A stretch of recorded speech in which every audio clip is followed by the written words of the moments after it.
तो यहाँ पर हम गेट की एपीआई को कॉल करेंगे अपनी डेटा सर्विस की क्लास को यूज करते हुए, जो कि हमने इंजेक्ट करवाया है यहाँ पे। तो हम करेंगे दिस डॉट डेटा सर्विस और इसके अंदर से हम गेट प्रोफाइल वाला फंक्शन को कॉल कर लेंगे। और यहाँ पर हमने पैरामीटर सेंड करना है और ये लिस्टिंग के लिए मेथड यूज होगा, तो हमें सारे रिकॉर्ड चाहिए, तो हम यहाँ पे 0 पास करेंगे। और एंगुलर में जब भी हम कोई एपीआई की कॉल करते हैं तो उसको रिसीविंग एंड पे हमें सब्सक्राइब करना पड़ता है। सब्सक्राइब के अंदर हमें कोई एक वेरिएबल के अंदर रिस्पॉन्स को कैप्चर करना होता है, तो मैं एक वेरिएबल रिस्पॉन्स के नाम से यहाँ पे बना लेते। तो बाद एरो फंक्शन और इसकी बॉडी, उसके बाद जो लिस्ट का एरे हमने यहाँ पे बनाया है प्रोफाइल लिस्ट, हमें वहां से भी एक एरे लिस्ट रिटर्न होगी जो कि हम इस प्रोफाइल लिस्ट के अंदर स्टोर करवा लेंगे। तो मैं करूँगा दिस डॉट प्रोफाइल लिस्ट और रेस्ट के अंदर यानी इस वेरिएबल के अंदर हमें वो रिस्पॉन्स यहाँ से मिलेगा और इस रिस्पॉन्स से भी हम निकालेंगे रिकॉर्ड सेट और इसको टाइप हम दे देते हैं एनी, ताकि ये सपोर्ट कर ले डायनेमिक टाइप के। जब भी यहाँ पे रिस्पॉन्स मिले तो उसके अंदर इसको ये रिकॉर्ड सेट का एक एरे मिलेगा और वो एरे उसके अंदर डेटा होगा और वो डेटा इस लिस्टिंग को असाइन। इसके बाद इस फंक्शन को या मेथड को हम यहाँ पे कॉल कर लेंगे ng on init के ऊपर, यानी जैसे ही हमारा पेज रिलोड हो या वो रेडी स्टेट में आए तो हमें हमारा डेटा मिल जाए। तो ये यहाँ पर ng on init में मैंने इसको कॉल कर लिया। इसके बाद हमने HTML में जाना है और ये डेटा जो हमें रिसीव हुआ होगा, इस डेटा को हमने HTML पर अपनी लिस्टिंग पे शो करवाना है टेबल के अंदर। तो यहाँ टी बॉडी के अंदर हम एक लूप चलाते हैं जो कि डेटा के अकॉर्डिंगली रोज और कॉलम जनरेट करेगा। तो यहाँ पे सबसे पहले आपने tr लगाना है और इस tr के अंदर हमें 8 कॉलम चाहिए, तो आप td लिख के स्टैटिक 8 करेंगे तो ये आपके 8 कॉलम ये जनरेट कर देगा। तो उसके बाद tr पे हमने लूप चलाना है, तो हम tr पे आएंगे, स्पेस देंगे और लिखेंगे स्टैटिक ng4। ये एंगुलर में फॉर लूप चलाने का तरीका है। उसके बाद मैं लिखूंगा लेट का कीवर्ड, ये भी एक वेरिएबल बना लूंगा जिसमें सिंगल ऑब्जेक्ट प्रोफाइल लिस्टिंग से निकल के हमने रिसीव करना होगा। मैं इसको नाम दे देता हूँ प्रोफाइल और उसके बाद ऑफ कीवर्ड और फिर प्रोफाइल लिस्ट का जो एरे हमने लिस्ट बनाई है यहाँ से हम इसको कॉपी कर लेंगे। प्रोफाइल लिस्ट को मैंने कॉपी किया और कॉपी करने के बाद मैंने इसे यहाँ रख दिया। तो ये प्रोफाइल लिस्टिंग पे लूप चलेगा, जितने भी एलिमेंट इस लिस्टिंग के अंदर इस एरे के अंदर होंगे वो एक एक करके एक ऑब्जेक्ट बनाएंगे और वो ऑब्जेक्ट से डेटा रेंडर होता चला। डेटा रेंडर करने के लिए यहाँ पे हमने इंटरपोलेशन यूज करनी है, तो आप शिफ्ट का बटन दबा के और कर्ली ब्रैकेट के ये बटन आपने प्रेस करने हैं, तो आपको ये इंटरपोलेशन एंगुलर में आपको जनरेट करके इस तरह से बना के दे दे। इसके अंदर आप अपने उस प्रोफाइल ऑब्जेक्ट के अंदर से अपनी रेलेवेंट प्रॉपर्टी बना। तो यहाँ पे मैं लिखूंगा प्रोफाइल, इस प्रोफाइल में से मुझे डेटा निकालना है। तो पहली प्रॉपर्टी जो हमने रखी है यहाँ पे वो है यूजर नेम, तो यहाँ पे प्रोफाइल डॉट यूजर नेम इस कॉलम के अंदर शो हो जाएगा और बिल्कुल इसी तरीके से बाकी कॉलम की वैल्यू भी मैं यहाँ पे कॉलम के अंदर रख देता हूँ, ताकि जब हम इसको रन करें आउटपुट हमें मिले तो वो सारी रेलिवेंट वैल्यूज यहाँ पे हमें दिखे। ये वैल्यूज मैंने रख दी। लास्ट वाले टीडी के अंदर हमने एक्शन आइटम बनाया है, तो एक्शन आइटम का मतलब इसके अंदर हम बटन रखेंगे और इसमें एडिट यानी अपडेट और डिलीट दोनों का ही बटन होगा। हम किसी भी रिकॉर्ड को अपडेट भी कर सकते हैं और डिलीट भी कर सकते हैं। तो अपडेट के लिए मैं यहाँ रखूँगा एंकर और इसको मैं क्लास दूंगा btn डैश सक्सेस और इसको टेक्स्ट शो करवा देंगे अपडेट। इसके बाद डिलीट का बटन चाहिए, तो यहाँ पे मैं बटन रखूंगा डिलीट के लिए। इसमें मैंने डिलीट पास कर दिया, इसको हम क्लास देंगे btn डेंजर और इसमें हम डिलीट का फंक्शन कॉल करेंगे। तो क्लिक इवेंट बनाऊंगा मैं इस बटन, इस क्लिक इवेंट के डबल कोट्स के अंदर मैं एक फंक्शन को कॉल करवाऊंगा जिसका हम नाम देंगे डिलीट बटन और इसके अंदर हम डिलीट होने वाले रिकॉर्ड की आईडी भेजेंगे। तो यहाँ पे मैं लिखूंगा प्रोफाइल डॉट आईडी, यानी जो जिस रो पे करंटली हम खड़े होंगे उस रो की आईडी हमें पीछे भेजेंगे ताकि वो रिकॉर्ड डिलीट हो सके। तो ये फंक्शन भी जल्दी से टीएस फाइल में हम बना लेते हैं। तो यहाँ पे मैं लिखूंगा डिलीट और इस डिलीट के फंक्शन में हमने एक पैरामीटर रिसीव करना है, तो यहाँ पे मैं लिखूंगा आईडी नंबर जिसकी टाइप होगी, जो भी वहां से वैल्यू हमें सेंड होकर मिलेगी वो यहाँ हम रिसीव कर सकते हैं। और इस फंक्शन में डिलीट ऑपरेशन से पहले मैं एक इफ कंडीशन लगाऊंगा और उसके अंदर मैं ब्राउजर का डिफॉल्ट कंफर्मेशन बॉक्स यूज करूँ, ताकि अगर कोई गलती से बटन पे डिलीट के क्लिक कर दे तो रिकॉर्ड फॉर्म से डिलीट ना हो अंटिल उसे कंफर्मेशन ना मिले। तो कंफर्म लिखूंगा, उसके मेथड के अंदर सिंगल कोट्स के अंदर मैं एक मैसेज पास कर दूंगा are you sure want to delete. ये कंफर्मेशन बॉक्स हमें रिटर्न करता है ट्रू या फॉल्स। अगर कोई कंफर्म इस बटन पे क्लिक करेगा इस कंफर्म बॉक्स के तो उसका मतलब होगा कि ट्रू यानी रिकॉर्ड डिलीट कर दो, और अगर कोई कैंसिल करेगा या उसको क्लोज करेगा तो उसका मतलब होगा फॉल्स। तो हमने इसलिए इसको इफ कंडीशन में रखा और उसके बाद हम इसे यहाँ पे जैसे ही हमें कंफर्मेशन मिलेगी तो हम अपनी डेटा सर्विस वाली क्लास से डिलीट के मेथड को कॉल भेज देंगे, डिलीट प्रोफाइल। और यहाँ पे हमें जो आईडी मिली है वो आईडी हमने सेंड करनी है, तो हम यहाँ से आईडी सेंड कर देंगे। और एपीआई के कॉल के बाद सब्सक्राइब करना होता है, तो हम सब्सक्राइब कर लेते हैं। इसे मैं रेस्ट का ही नाम दूंगा, एरो फंक्शन यूज करूंगा और बॉडी बना। उसके बाद आप चाहें तो यहाँ पे कोई अलर्ट, कोई टोस्ट मैसेज वगैरह शो करवा सकते हैं, यानी कंफर्मेशन जब डिलीट हो जाए रिकॉर्ड तो उसके बाद मैसेज शो करवाने के लिए मैं यहाँ फिलहाल कंसोल लॉग के अंदर ही मैसेज डिस्प्ले करा। अगर आपको ये देखना हो कि टोस्ट मैसेजेस हम एंगुलर में किस तरह से शो करवाते हैं तो मैंने अपनी प्रीवियस वीडियो में ये एक्सप्लेन करा है, उसकी इंस्टॉलेशन, उसको यूज करने का तरीका सब कुछ बताया, आप वहां से देख। तो मैं यहाँ पे सिंपल एक मैसेज प्रिंट करवा लेता हूँ, रिकॉर्ड डिलीट। और मैसेज के साथ ही हमें लिस्ट को रिफ्रेश भी करवाना है, क्योंकि रिकॉर्ड डिलीट हो चुका होगा तो हम यहाँ से गेट की मेथड को कॉल करवा लेंगे ताकि हमें फ्रेश आउटपुट मिले। तो इस सब के बाद हम सेव करते हैं चेंजेस को और देखते हैं हमें रिकॉर्ड मिलता है या नहीं। तो आप देख सकते हैं यहाँ पे हमें एक रिकॉर्ड मिल रहा है, यानी हमारी गेट की एपीआई बिल्कुल ठीक काम कर रही है और यहाँ पे वो हमें रिकॉर्ड भी मिल गया। तो सबसे पहले तो इस टेबल का ये जो हेडर है इसको हमने कलरफुल बनाना है, इसके डिजाइन को, तो हम ये करेंगे। बहुत ही सिंपल CSS यहाँ पे रखता हूँ और फिर मैं आपको एक्सप्लेन करता हूँ कि वो CSS क्या है और क्या करने वाला है। तो ये सिंपल मैंने यहाँ पे 4 क्लासेस बनाई है। T-head-C क्लास है जिसके जरिए इस वाले टेबल के या जो हेडर है इसके कलर को हम चेंज कर देंगे, यानी T-head-C कस्टम क्लास है, इसको डिजाइन किया है। और बहुत सिंपल आप देख सकते हैं, कलर है, बैकग्राउंड कलर है और बॉर्डर कलर है, कुछ चेंजेस इसमें है। उसके बाद टाइटल का एक डिव अगर आपको याद हो तो हमने यहाँ पे टाइटल की क्लास का एक डिव यहाँ पे बना रखा है। तो ये इस डिव को डिजाइनिंग के लिए यहाँ पे इस टाइटल की बात हो रही है, तो इसको मैंने पैडिंग दी है, मार्जिन बॉटम दिया है, बैकग्राउंड कलर दिया है और बॉर्डर रेडियस दिया, और कोई इसमें खास नहीं है। इसी तरह बटन सक्सेस और बटन सक्सेस होवर के कलर को ओवरराइड किया है, ये ऑलरेडी बूटस्ट्रैप के बिल्ट इन क्लासेस है, आप बिल्ट इन क्लासेस को भी ओवरराइड कर सकते हैं। तो मैंने उसके कलर को यहाँ पे यूज कर लिया, चेंज कर दिया। अब इसको सेव करते हैं और सेव करने के साथ एक और काम कर लेते हैं कि ऐप डॉट जो कंपोनेंट है हमारा ये वाला, यहाँ पर मैं एक div dash कंटेनर जिस तरह इसके अंदर एम्प्लॉय लिस्ट वाले कंपोनेंट को यहाँ पे रख लेते हैं। इसके बाद देखते हैं आउटपुट। तो आप देख सकते हैं यहाँ पे ये आपको आउटपुट इसका कुछ चेंज मिल रहा होगा। और इसके बाद इसके ऊपर हम वो क्लास अप्लाई करते हैं T-head-C वाली, ताकि ये भी कुछ कलरफुल में दिखे। तो हमने जाना है यहाँ लिस्टिंग पे और ये जो T-head है यहाँ पे हमने क्लास अप्लाई करनी है T-head-C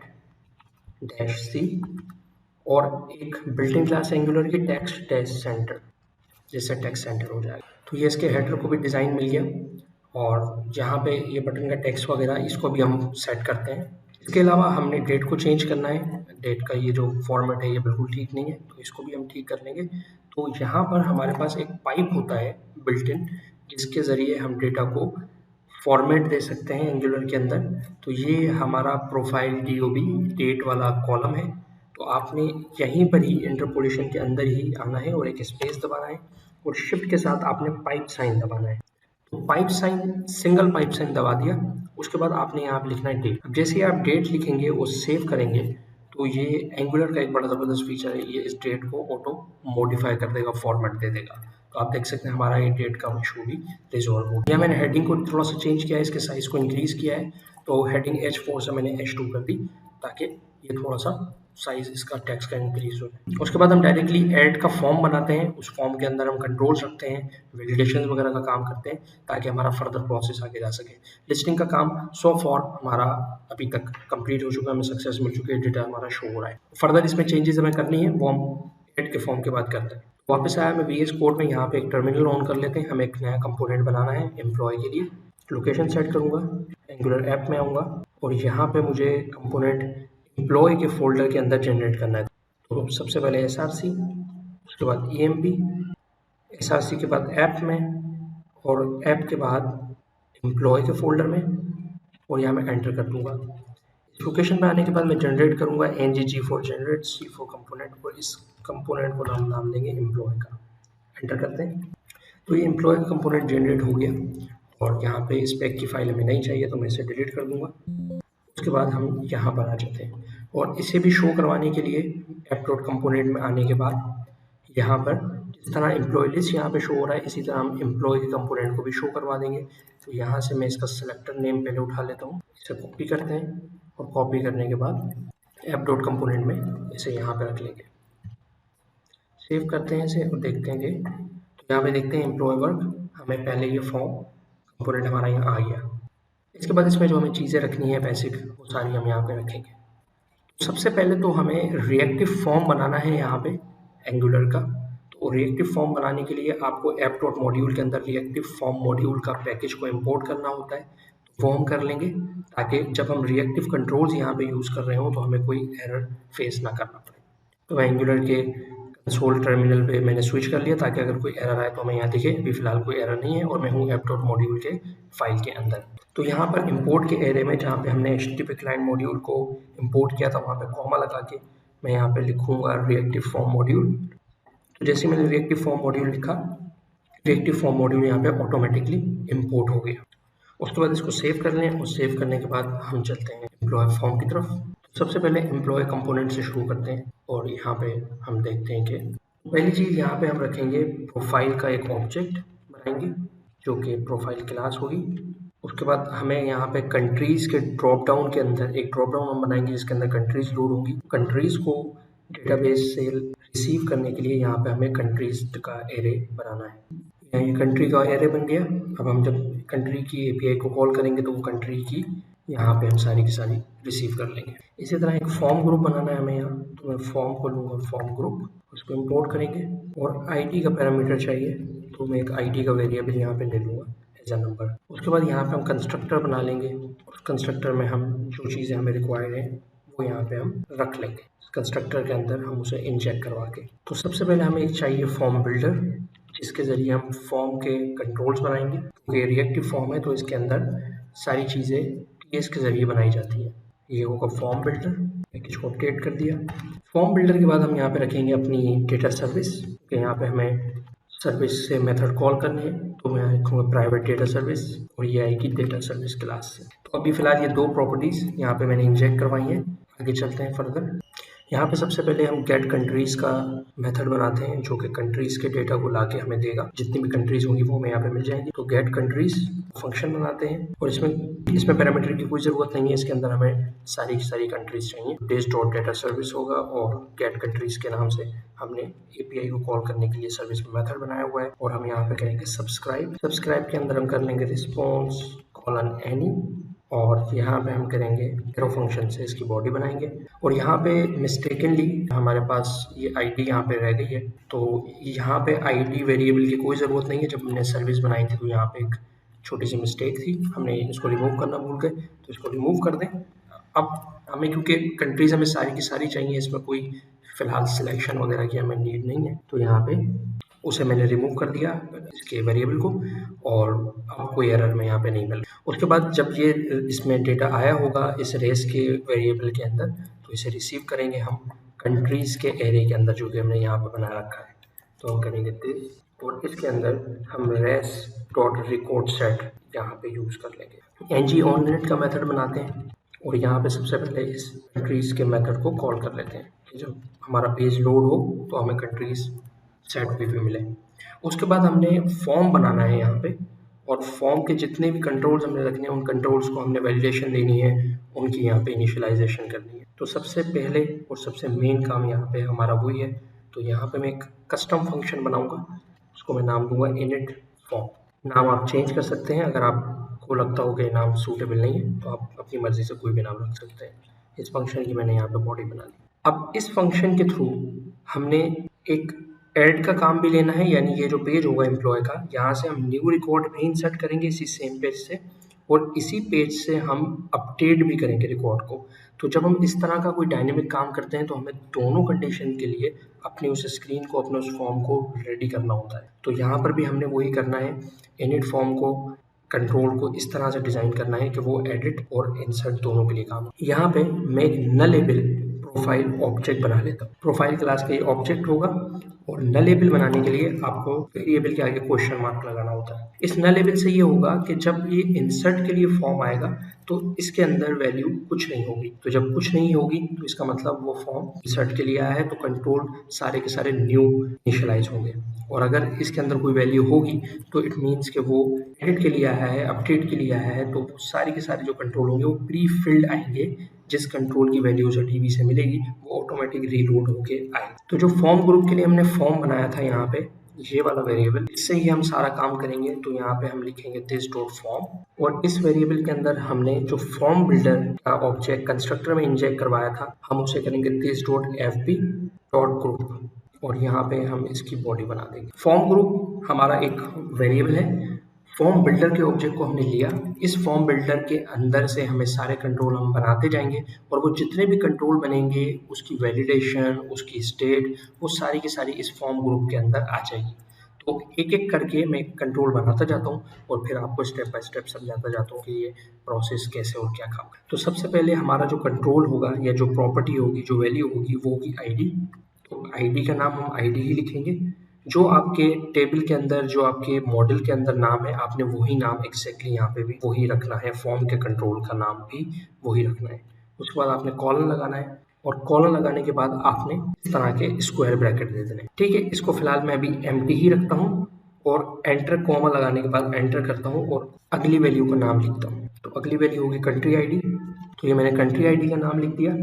इसके अंदर भी आगे स्क्वायर ब्रैकेट आपने लगाने हैं और स्क्वायर ब्रैकेट के अंदर इसको हमने वैलिडेशन देनी है, यानी ये ड्रॉप डाउन होगा जिसके अंदर कंट्रीज लोड हुई होंगी तो उसको वैलिडेट हमने करना है कि जब यूज़र डेटा इंसर्ट कर रहा हो तो वो एम्प्टी कंट्री ना भेज सके। तो यहाँ पे हम लिखेंगे सिंगल कोट्स यानी एम्प्टी का साइन और यहाँ पे हम लिखेंगे वैलिडेटर्स और इसको इंपोर्ट करेंगे कंट्रोल डॉट दबा के। तो यहाँ पे इस पैकेज को ये अपडेट कर देगा और यहाँ पे आप लिखेंगे डॉट रिक्वायर्ड। रिएक्टिव फॉर्म में वैलिडेशन लगाने का ये तरीका है। आपको जिस कंट्रोल, जिस प्रॉपर्टी पे वैलिडेशन लगानी होती है आप उसको इस तरह से इस सिंटेक्स के साथ रखते हैं। स्क्वायर ब्रैकेट में आप उसकी इनिशियल वैल्यू बताते हैं कि अगर ये वैल्यू हो तो उस पे ये वैलिडेशन आप अप्लाई करो। आप एक से ज़्यादा वैलिडेशन भी अप्लाई कर सकते हैं, वो भी मैं अभी आगे आपको कंट्रोल पे लगा के प्रैक्टिकली बताऊंगा कि वो कैसे हो।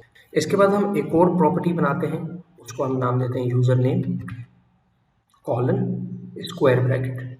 अब इस यूज़र नेम के अंदर मैं आपको बताता हूँ कि मल्टीपल वैलिडेशन आप किस तरह से रख सकते हैं। तो इसकी इनिशियल वैल्यू भी आपके पास होगी एम्प्टी स्ट्रिंग और उसके बाद जब आप वैलिडेशन सिंगल से ज़्यादा दे रहे हो यानी आपके वैलिडेटर एक से ज़्यादा हो तो आपने यहाँ पर भी स्क्वायर ब्रैकेट लगा देना होता है ताकि आपकी जो वैलिडेशन है, जो आप वैलिडेटर लगा रहे हैं वो एक से ज़्यादा है तो वो भी एरे के फॉर्मेट में ये रिसीव करता है। ये इसका सिंटेक्स है। तो आपने लिखना है वही वैलिडेटर्स। पहला तो आपका होगा रिक्वायर्ड जो कि बेसिक है, वो होता ही होता है। उसके बाद अगर आपने मजीद कोई मिन लेंथ, मैक्स लेंथ कुछ लगाना है तो वो आप कॉमा देके यहाँ पे ऐड करते जाते हैं। तो यहाँ पर मैं दूसरा वैलिडेटर यूज़ करता हूँ मिन लेंथ का, यानी हमारा जो यूज़र नेम है वो 6 कैरेक्टर से कम का नहीं होना चाहिए। तो आपने लिखना है वैलिडेटर, बहुत आसान है। आपने यहाँ पे लिख लाना है उसके बाद मिन लेंथ और ये मिन लेंथ फंक्शन है, इसके अंदर इसको हमें वैल्यू देनी होती है कि आप मिनिमम वैल्यू आप क्या रखना चाहते हैं। तो हमने रखा 6 यानी 6 कैरेक्टर का यूज़र नेम ये होना चाहिए।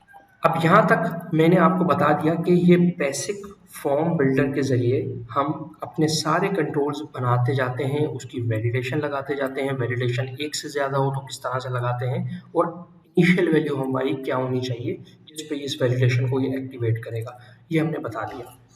अब जो मैंने स्टार्टिंग में बात बताई थी कि इसी एक फंक्शन के ज़रिए या इसी एक स्क्रीन के ज़रिए ऐड और अपडेट दोनों काम होंगे, तो हमने फॉर्म को भी ऐसे ही डिज़ाइन करना है।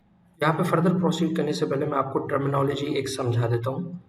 उसी टर्मिनोलॉजी को लेके हम ये पूरा फॉर्म बनाएंगे। थोड़ा सा आई नो ये टिपिकल होगा, लेकिन अगर आपको समझ आ जाती है एक प्रॉपर्टी भी तो बाकी सिर्फ आपने कॉपी पेस्ट करना है। आपने आगे उसको कोई सोच के समझ के नहीं लिखना, आपने एक ही पैटर्न को फॉलो करना है। एंगुलर में होता क्या है, एंगुलर में या जावास्क्रिप्ट में ये होता है कि जब आप कोई ऑब्जेक्ट देखते हैं, यानी हमारे केस में ये है, अगर ये ऑब्जेक्ट आपने चेक करना हो कि ये अनडिफाइंड तो नहीं है, या अनडिफाइंड का मतलब कि इसमें कोई वैल्यू ही नहीं है, इसकी कोई इनिशियलाइजेशन ही नहीं है, ये नल है, तो वो नल चेक करने के लिए सिंपल आपको क्या करना होता है, आप इफ की कंडीशन के अंदर या टर्नरी ऑपरेटर के अंदर आप उस रेलिवेंट ऑब्जेक्ट को इस तरह से रख देते हैं। फॉर सपोज मैंने यहाँ रख दिया इसको इफ कंडीशन के अंदर, सिर्फ अभी इस लाइन पे फोकस करें। अगर तो ये ट्रू है, इसके अंदर वैल्यू है, तो आपका ये इफ का ब्लॉक चलेगा। अदरवाइज ये इसका ब्लॉक नहीं चलेगा। तो पहली चीज तो ये हो गई कि जब आपने चेक करना हो कि आपका ऑब्जेक्ट अनडिफाइंड या नल नहीं है, तो आपने डायरेक्टली उसको बस इस तरह से ब्लॉक में या टर्नरी ब्लॉक में रख देना है। तो मैंने यहाँ पे ये रख दिया, ये पहली चीज है। उसके बाद एंड ऑपरेटर, अगर आपने फर्दर भी चेक करना हो कि क्या इस ऑब्जेक्ट में वैल्यू तो है, यानी इसके अंदर ये अनडिफाइंड नहीं है और इसके अंदर कुछ ना कुछ वैल्यू है, लेकिन वो प्रॉपर्टी नहीं है जो आपने चेक करनी है। फॉर एग्जाम्पल प्रोफाइल के अंदर आप ये चेक करना चाहते हैं कि क्या आईडी की प्रॉपर्टी के अंदर कोई वैल्यू है या नहीं, उस प्रॉपर्टी को चेक कर लेंगे। यानी मैंने लिखा प्रोफाइल डॉट आईडी, तो इन दो स्टेटमेंट का सिंपल मतलब ये हुआ कि ये पहले चेक कर रहा है कि क्या ये अनडिफाइंड या नल तो नहीं है, पूरे के पूरे ऑब्जेक्ट की बात हो रही है। अगर वो नहीं है, एंड ऑपरेटर के जरिए वो चेक करेगा कि अगली कंडीशन ये है कि क्या उसके प्रोफाइल की जो आईडी है वो एग्जिस्ट करती है, यानी इस प्रॉपर्टी के अंदर वैल्यू है।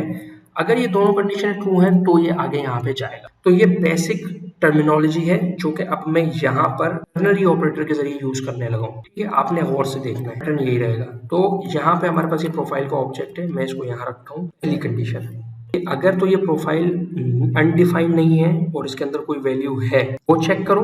उसके बाद एंड ऑपरेटर लगाओ और अगली वैल्यू चेक करो कि प्रोफाइल डॉट आईडी ये भी एग्जिस्ट करती है, इक्वल टू। अब ये टर्नरी ऑपरेटर का सिंटेक्स, टर्नरी ऑपरेटर आप देख सकते हैं कि कैसे यूज होता है। सिंपली मैं यहाँ पे आपको बता देता हूँ, अगर आपको बिल्कुल भी टर्नरी ऑपरेटर का आइडिया नहीं है तो टर्नरी ऑपरेटर हम कुछ इस तरह से यूज करते हैं। तो ये टर्नरी ऑपरेटर का कुछ सिंटेक्स है कि अगर ये पहली वैल्यू ट्रू होती है तो क्वेश्चन मार्क के बाद हम ट्रू होने वाली कंडीशन के बताते हैं कि अगर ट्रू हो तो ये चीज हो जाए, और अगर ट्रू ना हो तो कॉलन के बाद हम वो बताते हैं कि जो फॉल्स के केस में हमने चीज चलानी होती है। तो आई होप ये दूसरी चीज भी आपको समझ आ गई। तो बस इसी अप्रोच को यहाँ पे हम यूज कर रहे हैं कि अगर प्रोफाइल एम्प्टी नहीं है और उसके अंदर आईडी भी एम्प्टी नहीं है, तो इसका मतलब ये फॉर्म एडिट के लिए, अपडेट के लिए यहाँ पे आया है। इस पॉइंट को याद रखिएगा कि वो एडिट के लिए आया है तो उसके अंदर पहले से वैल्यू होगी, यानी प्रोफाइल के ऑब्जेक्ट के अंदर वैल्यूज भी होंगी, प्रॉपर्टीज भी होंगी, वो नल नहीं होगा।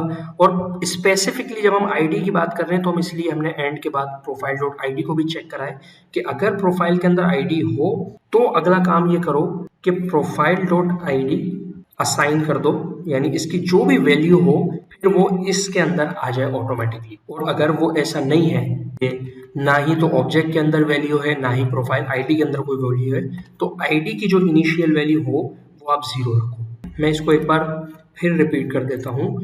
टर्नरी ऑपरेटर यूज किया और चेक किया कि प्रोफाइल ऑब्जेक्ट के अंदर वैल्यू हो, यानी अगर फॉर्म एडिट के लिए आया है, आसान लफ्जों में समझिए कि अगर एडिट के लिए फॉर्म आया है तो प्रोफाइल के अंदर ऑब्जेक्ट के अंदर वैल्यू भी होगी और मस्ट उसके अंदर आईडी भी होगी। अगर ये दोनों कंडीशन फुलफिल करती हैं तो इसका मतलब जो भी आईडी आई है 1 2 3 4 5 XYZ जो भी आया है वो इस प्रॉपर्टी इस कंट्रोल के अंदर वो वैल्यू सेट करो। अगर तो ये कुछ भी नहीं है, वो फॉर्म बिल्कुल इनिशियल है, नया फॉर्म एंट्री हो रही है, तो उसके अंदर 0 असाइन करो। ये फॉर्मूला है जो हमने सारी प्रॉपर्टीज के ऊपर अप्लाई करना है। तो मैं अब जल्दी से ये सारी की सारी प्रॉपर्टीज की वैलिडेशंस और यही वाला पूरा का पूरा फ्लो मैं आगे अप्लाई करता जाता हूँ। और सारी प्रॉपर्टीज सेट करने से पहले मैं एक बार फिर आपको बता दूं कि इसको आपने किस तरह से हम इसको लेके चल रहे हैं। मैं अब कंट्री आईडी पर हूँ तो मैंने यहाँ पे टाइप किया वही सेम चीज़। आप चाहें तो यहाँ से इसको कॉपी कर लें, इस पोर्शन को। मैंने वही बताया था कि अगर आप समझ जाएंगे तो बाकी बस फिर आगे कॉपी पेस्ट ही है। तो ये पहली चीज़ तो सबके लिए सेम ही रहेगी, अगर ये है तो आगे जाओ। दूसरा, प्रोफाइल आईडी के अंदर आप यहाँ पे अब की बार हो जाएगा ये कंट्री आईडी। अगर कंट्री आईडी एग्जिस्ट करता है तो क्वेश्चन मार्क, फिर हम उसे बताएंगे कि अगर एग्जिस्ट करता है तो क्या होना चाहिए। तो होना ये चाहिए कि आप प्रोफाइल डॉट कंट्री आईडी की वैल्यू उठा के यहाँ पर इसको दे देंगे, ठीक है। और अगर ये नहीं है तो आप यहाँ पे एम्प्टी वैल्यू दे देंगे। तो ये दूसरी प्रॉपर्टी भी हमने कंप्लीट कर ली। बाकी सारी की सारी प्रॉपर्टीज मैं जल्दी से जनरेट कर लेता हूँ, फिर आपको समझाता हूँ एक बार कि वो क्या है और किस तरह से काम कर रही है। सेम पैटर्न चलेगा, बस मैं टाइम बचाने के लिए ये सब कुछ आपके सामने यहाँ पे बना दूँ। तो ये सारी प्रॉपर्टीज मैंने यहाँ पे रख ली और मैं आपको एक्सप्लेन कर देता हूँ कि ये क्या हुआ। वही सेम पैटर्न जो मैंने आपको ऊपर समझाया था वही यहाँ पे ये सब चल रहा है। आप देखें एफ नेम की बारी आई तो वही चेक हुआ कि प्रोफाइल है और प्रोफाइल में एफ नेम एग्जिस्ट करता है। तो प्रोफाइल के टेक्स्ट बॉक्स के अंदर, प्रोफाइल के कंट्रोल के अंदर, एफ नेम के कंट्रोल के अंदर आप उसकी वैल्यू यहाँ पे सेट कर दोगे अगर एडिट के लिए फॉर्म आया होगा। नहीं तो अदरवाइज क्या होगा कि उसके अंदर एम्प्टी स्ट्रिंग वैल्यू सेट हो जाएगी और वैलिडेटर एक्टिवेट हो जाएगा। इसी तरह लास्ट नेम के लिए भी वही किया है। यूजर नेम के लिए मैंने आपको पहले ही बता दिया था, इसके अंदर हमने मल्टीपल वैलिडेटर लगाए तो वो भी थोड़ा सा मैंने उसे यहाँ पे डिफाइन करके लिख दिया। बाकी आगे भी आप जाएंगे तो आप देखें ईमेल के लिए भी वही काम है। ईमेल के लिए भी 2 वैलिडेटर लगाए हैं, एक रिक्वायर्ड का और एक ईमेल का अपना होता है कि ईमेल का जो फॉर्मेट है वो बिल्कुल ठीक है या नहीं। अगर वैलिड होगा तो वैलिडेट करेगा, अदरवाइज एरर देगा। इसी तरह फ़ोन नंबर का, इसी तरह अगर आप पासवर्ड को देखें तो पासवर्ड के अंदर 3 वैलिडेटर लगाए हैं, एक रिक्वायर्ड का, एक मिन लेंथ का और एक मैक्स लेंथ। आप कम ज़्यादा अपनी मर्जी से कर सकते हैं, वो आपके ऊपर। कंफर्म पासवर्ड भी यहाँ पे रखा है और इसी तरीके से जेंडर और इसी तरीके से DOB और आखिर के अंदर एक्सेप्ट है। यहाँ पे एक्सेप्ट एग्रीमेंट है और इस एक्सेप्ट एग्रीमेंट के अंदर भी हमने वही चेक किया है कि प्रोफाइल डॉट एक्सेप्ट अगर ये एग्रीमेंट हो तो आप ट्रू वैल्यू रिटर्न करो, अदरवाइज आप फॉल्स वैल्यू रिटर्न करो। और यहाँ पे एक स्लाइड सा चेंज है, यहाँ पे वैलिडेटर डॉट रिक्वायर्ड ट्रू, ये मोस्टली आपकी जो चेक बॉक्सेस हैं उनके लिए ये वैलिडेटर यूज किया जाता है। ये एंगुलर के अपडेटेड वर्जन के अंदर ये चीज आपको मिलेगी। तो आई होप ये इनिट वाला फॉर्म आपकी समझ में आ जाए। ये कॉम्प्लेक्स इसलिए है क्योंकि इसके अंदर हम दोनों काम एक ही फॉर्म से कर रहे हैं। हम कोई नया पेज एडिट का अलग और ऐड का अलग नहीं कर रहे हैं, हम एक ही सिंगल पेज को यूज कर रहे हैं। तो उसके लिए हमने फॉर्म भी सिंगल कर लिया। अगर आपके पास सिंगल फॉर्म एडिट के लिए हो और सिंगल फॉर्म अपडेट के लिए हो तो आपने जस्ट इस सब चीज़ों को आपने हटाना है और आपने सिर्फ इतनी चीज़ यूज़ करनी है अपने इनिट के फॉर्म का। इनिट का फॉर्म हमारा रेडी हो गया सक्सेसफुली। इनिट के फॉर्म को हम कॉल करवाएंगे अपने पेज को। जब हमारा पेज इनिशिएट होगा, लोड होगा, उस वक्त हम ये सारे के सारे कंट्रोल्स सेट करवा देंगे। आप चाहे तो इसे ng-onInit में भी रख सकते हैं, मैं इसे कंस्ट्रक्टर में रख रहा हूँ। और जैसे मैंने बताया कि हम ऐड के लिए, ऐड के वक्त ये फॉर्म जब इनिशिएट होगा तो इसके अंदर कोई ऑब्जेक्ट नहीं होगा। तो देखिए यहाँ पे कोई मैं ऑब्जेक्ट नहीं दे रहा और जब ऑब्जेक्ट नहीं होगा तो वो वैल्यू उसकी इनिशियल स्टेज से ही सारे के सारे कंट्रोल्स की रखेगा। उसके बाद एक और यहाँ पे एक चीज़ मैं कर लेता हूँ जो कि बहुत ही इंपॉर्टेंट होती है रिएक्टिव फॉर्म के केस में। हमें एक गेटर यहाँ पे बनाना होता है। उस गेटर को हम नाम दे देते हैं f का, आप कुछ भी नाम दे सकते हैं, फंक्शन के पैरेंथेसिस और करली ब्रैकेट। इसके अंदर हम पूरे के पूरे फॉर्म को उसकी वैल्यूज रिटर्न करवाते हैं, यानी हम रिटर्न का कीवर्ड लिखेंगे और लिखेंगे this dot form dot controls. तो इस गेटर के जरिए हमें फॉर्म के सारे कंट्रोल की वैल्यू रिटर्न हो जाएगी। ये जब हम रिएक्टिव फॉर्म बनाते हैं तो हमें ये गेटर बनाना होता है।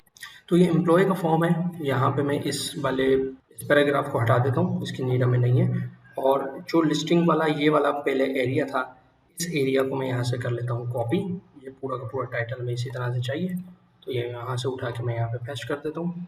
सब कुछ सेम रहेगा, बस टेक्स्ट चेंज हो जाएगा। और यहाँ पे एक राउटर का लिंक हमने लगाना है दोनों पेजेस पे, वो हम इसके बाद उस तरफ जाते हैं राउटिंग की तरफ। और यहाँ पे मैं टेक्स्ट फिलहाल अभी इसको बदल देता हूँ, इसको मैं कर देता हूँ बैक टू लिस्ट। ये पोर्शन कंप्लीट हुआ। उसके बाद आते हैं मेन टास्क की तरफ जो कि है फॉर्म बनाना। तो यहाँ पे पहला कंट्रोल हम बनाएंगे फॉर्म का। एक्शन की जरूरत यहाँ पे हमें नहीं है। तो यहाँ पे हमने लिखना है पहली चीज स्क्वायर ब्रैकेट के अंदर फॉर्म ग्रुप। उसके बाद इक्वल्स टू के बाद हमने फॉर्म ग्रुप के वेरिएबल का जो भी नाम रखा होता है, यानी हमारे वाले केस के अंदर हमने फॉर्म ग्रुप के ऑब्जेक्ट का नाम फॉर्म रखा है, तो हम इस फॉर्म को इस वाले फॉर्म ग्रुप के कोटेशन के अंदर रखेंगे। तो यहाँ पे हम रख देंगे फॉर्म। ये सिंटेक्स है फॉर्म ग्रुप को HTML वाले पेज पे यूज करने का। उसके बाद ng सबमिट, यानी हम जब सेव करें इस फॉर्म को, वो फॉर्म जो इवेंट हमें चाहिए होगा, आपकी बार मैं यहाँ पे यूज करता हूँ ng सबमिट। ये बिल्ट इन इवेंट है एंगुलर का और इसके अंदर आप अपना कस्टम फंक्शन कॉल कर लेते हैं। तो ऑन सबमिट का हम फंक्शन कॉल कर लेंगे। ये फंक्शन अभी बना नहीं है, हम इसे पीछे बना लेते हैं और फिर इसके बाद आखिर में इसकी फंक्शनलिटी को पूरा कर लेंगे। अभी फिलहाल मैं इस फंक्शन को यहाँ पे जस्ट क्रिएट कर लेता हूँ ताकि हमें कोई एरर HTML की तरफ से ना मिले। तो यहाँ पे ये फंक्शन बन गया।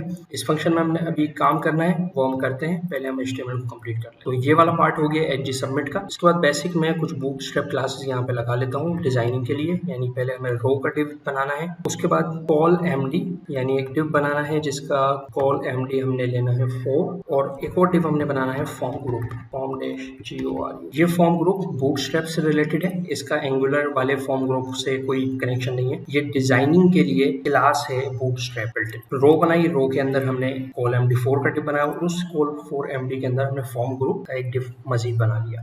उसके बाद लेबल रखेंगे और ये लेबल हमें चाहिए फर्स्ट नेम के लिए, तो यहाँ पे मैं लिख देता हूँ first name. Input type text ही होगा, इनपुट टाइप टेक्स्ट में उसके बाद मैं एक क्लास लगाऊंगा, ये भी बूटस्ट्रैप की क्लास है, फॉर्म डैश कंट्रोल। इसके बाद यहाँ पे आपने लिखना है फॉर्म कंट्रोल नेम। ये form control name reactive form angular से रिलेटेड है, जबकि आपका जो ये वाला फॉर्म कंट्रोल है ये बूटस्ट्रैप डिजाइनिंग से रिलेटेड है। तो इसके अंदर आपने वही नाम रखना है कंट्रोल का जो आपने इनिट फॉर्म के अंदर, जब हमने इनिट फॉर्म यहाँ बनाया था, तो ये जो हम कंट्रोल्स एक्चुअल में बनाते जा रहे थे, एक्चुअली ये वो फॉर्म कंट्रोल नेम यहाँ पर आएंगे जो हमने इसके अंदर रखने हैं और ये ही उसकी वैल्यू को सेट करेंगे उसकी कंडीशन, उसके स्टेट के हिसाब से। तो यहाँ पे ये फर्स्ट नेम है, तो आपने वही नाम रखना है जो आपने यहाँ पे फर्स्ट नेम का दे रखा है, यानी एफ नेम। तो आप यहाँ पे एफ नेम पास कर देंगे। उसके बाद वैलिडेशन के लिए हमने काम करना है, तो एंगुलर में वैलिडेशन लगाने का तरीका रिएक्टिव फॉर्म के केस के अंदर आपने क्या करना है, यहाँ पे स्पेस देना है और उसके बाद स्क्वायर ब्रैकेट लगाना है और आपने यहाँ पे लिखना है एनजी क्लास। एंगुलर में जब कोई कंडीशन हो, यानी एक चीज एक्टिव हो तो ये क्लास लग जाए, वो डीएक्टिव हो तो ये क्लास लग जाए, उसके लिए आप एनजी क्लास यूज करते हैं। तो ये क्या करता है, रन टाइम पे आपकी इस क्लास के एट्रीब्यूट के अंदर ही वो एक नई क्लास कंडीशन के हिसाब से ऐड कर देता है डायनेमिकली। यहाँ पे एनजी क्लास हम वैलिडेशन के लिए यूज कर रहे हैं, तो आगे फर्दर इसको प्रोसीड कर। आप इसके जो कोड्स हैं, डबल कोड्स हैं, उसके अंदर आपने इस तरह का ब्रैकेट लगा लेना है और इसके अंदर आपने लिखना है सिंगल कोड्स और इसके अंदर आपने टाइप करना है इस डैश वैलिड। इसके बाद आप लगाएंगे कॉलम और कॉलम लगाने के बाद आप लिखेंगे एक प्रॉपर्टी जो कि अभी हम पीछे क्रिएट करते हैं, वो होगी सबमिटेड। ये एक बुलियन प्रॉपर्टी होगी जो कि बताएगी कि फॉर्म आपका सबमिटेड है या नहीं है। तो एक तो ये होगी, उसके बाद एंड ऑपरेटर और फिर हम ये चेक करेंगे कि एफ। अब यहाँ पे वो गेटर आपको याद होना चाहिए, इस एफ का मतलब वो गेटर जो हमने पीछे यहाँ बनाया था टीएस फाइल में, यानी इस वाले की बात हो रही है। ये वाले का काम अब शुरू होता है इस प्रोसेस के अंदर, इस एफ को याद रखिएगा।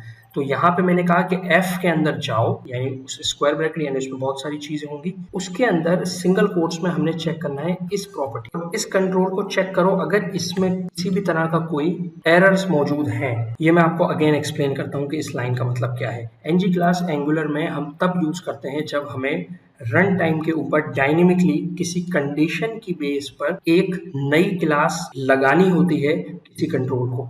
तो यहाँ पर ये इज इनवैलिड एक क्लास है, इसको हमने कहा कि ये किस बेसिस पे अप्लाई होनी चाहिए, जब आपका फॉर्म सबमिटेड हुआ हो और उसका जो एफ नेम है, यानी इस टेक्स्ट बॉक्स कंट्रोल के अंदर एरर्स हो, यानी वो रिक्वायर्ड हो, वो एम्प्टी हो, वो कुछ भी हो, तो वो सारी चीजें एरर्स में काउंट होती हैं। तो हमने कहा कि एरर हो, सबमिटेड हो और एरर हो तो ये वाली क्लास लगा दो और ये वाली क्लास वैलिडेशन के लिए यूज होगी। तो ये यहाँ पे हम एंटर करते हैं, इस कंट्रोल के बाद में आ गया और अब यहाँ पे हम मैसेज, वैलिडेशन मैसेज शो करवाने के लिए इफ बना लेते हैं। यहाँ पर हम एनजी इफ लगाएंगे इक्वल्स टू, और अगेन यहाँ पर भी हम ये वाला पोर्शन हम यहाँ पे रखेंगे।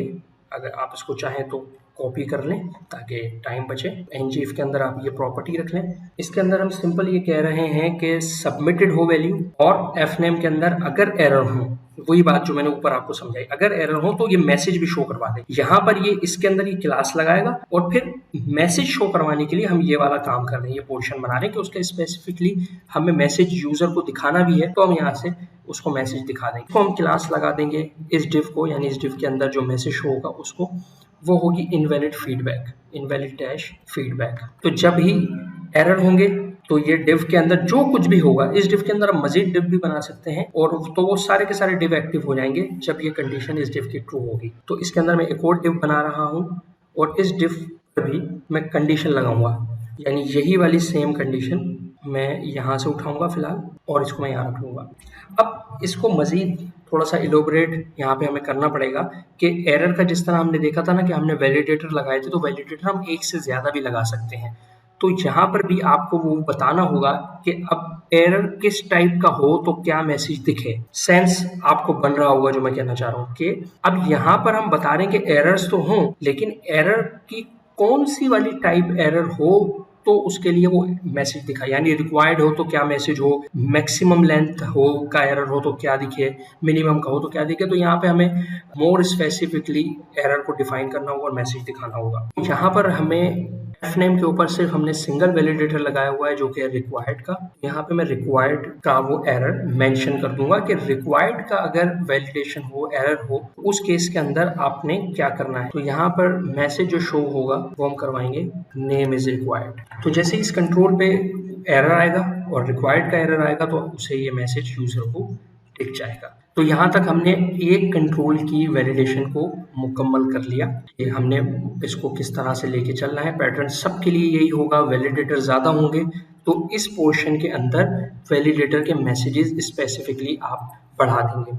फॉर एग्जाम्पल, अगर यहाँ पे रिक्वायर्ड की जगह मिन लेंथ का हमें एरर शो करवाना होगा तो हम इस तरह से लिख देंगे और यहाँ पे मैसेज को रिप्लेस कर देंगे। आगे के कंट्रोल्स जो हमने बनाए हैं उनके अंदर मल्टीपल हमने एरर्स रखे हैं, तो मैं वहाँ पर आपको ये बनाकर आपको वो सारे के सारे एक्सप्लेन कर दूंगा कि वो किस तरह से वो काम कर रहा है। तो यहाँ तक अगर आपको बात समझ आ जाती है तो जैसे मैंने इनिट फॉर्म में आपको बताया था कि एक पैटर्न आपने समझना है, बाकी सबके ऊपर आपने जस्ट कॉपी पेस्ट करना है। नाम चेंज होगा, प्रॉपर्टीज बदली जाएंगी, बाकी पैटर्न सेम ही रहेगा।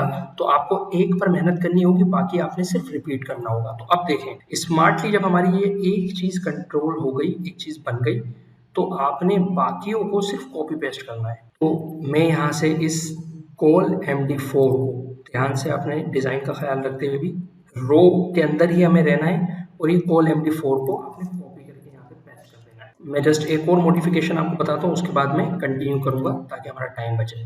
तो ये फर्स्ट नेम की जगह यहाँ पे हो जाएगा लास्ट नेम, बिल्कुल वही सीक्वेंस चलेगा जो मैंने आपको बताया था। प्रॉपर्टी का नाम बदल जाएगा, जो आपने यहाँ पे डिक्लेयर किया था, जो रखा था, उस प्रॉपर्टी का नाम एग्जैक्टली होना चाहिए। तो ये लास्ट नेम कॉपी कर लें आप ताकि मिस्टेक ना हो। तो लास्ट नेम हो जाएगा, यहाँ पर भी लास्ट नेम हो जाएगा, यहाँ पर भी लास्ट नेम, और जहाँ जहाँ वेरिएशन है वहाँ वहाँ ये आपकी रेलिवेंट प्रॉपर्टी आ जाएगी। तो देखें यहाँ पर भी, और इसे भी मैं लास्ट नेम कर देता हूँ ताकि ये मैसेज हमें ठीक दिखाए।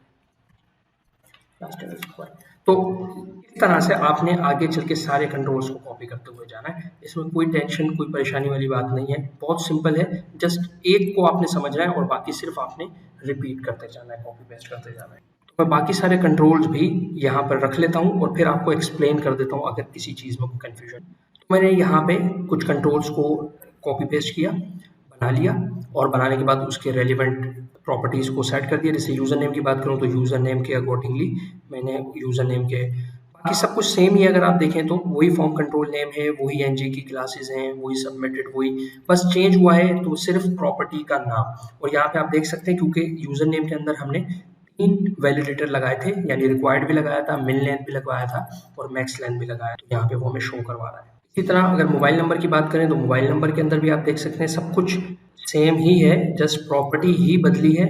और यहाँ पे एक ही वैलिडेटर था रिक्वायर्ड, तो उसके लिए मोबाइल इज रिक्वायर्ड। इसी तरह पासवर्ड है, पासवर्ड के लिए भी वही चीज़ है, इसमें भी वैलिडेटर एक से ज़्यादा थे। तो मिन, मैक्स और रिक्वायर्ड तीनों के लिए यहाँ पे ये सारी चीज़ें इसकी मौजूद है।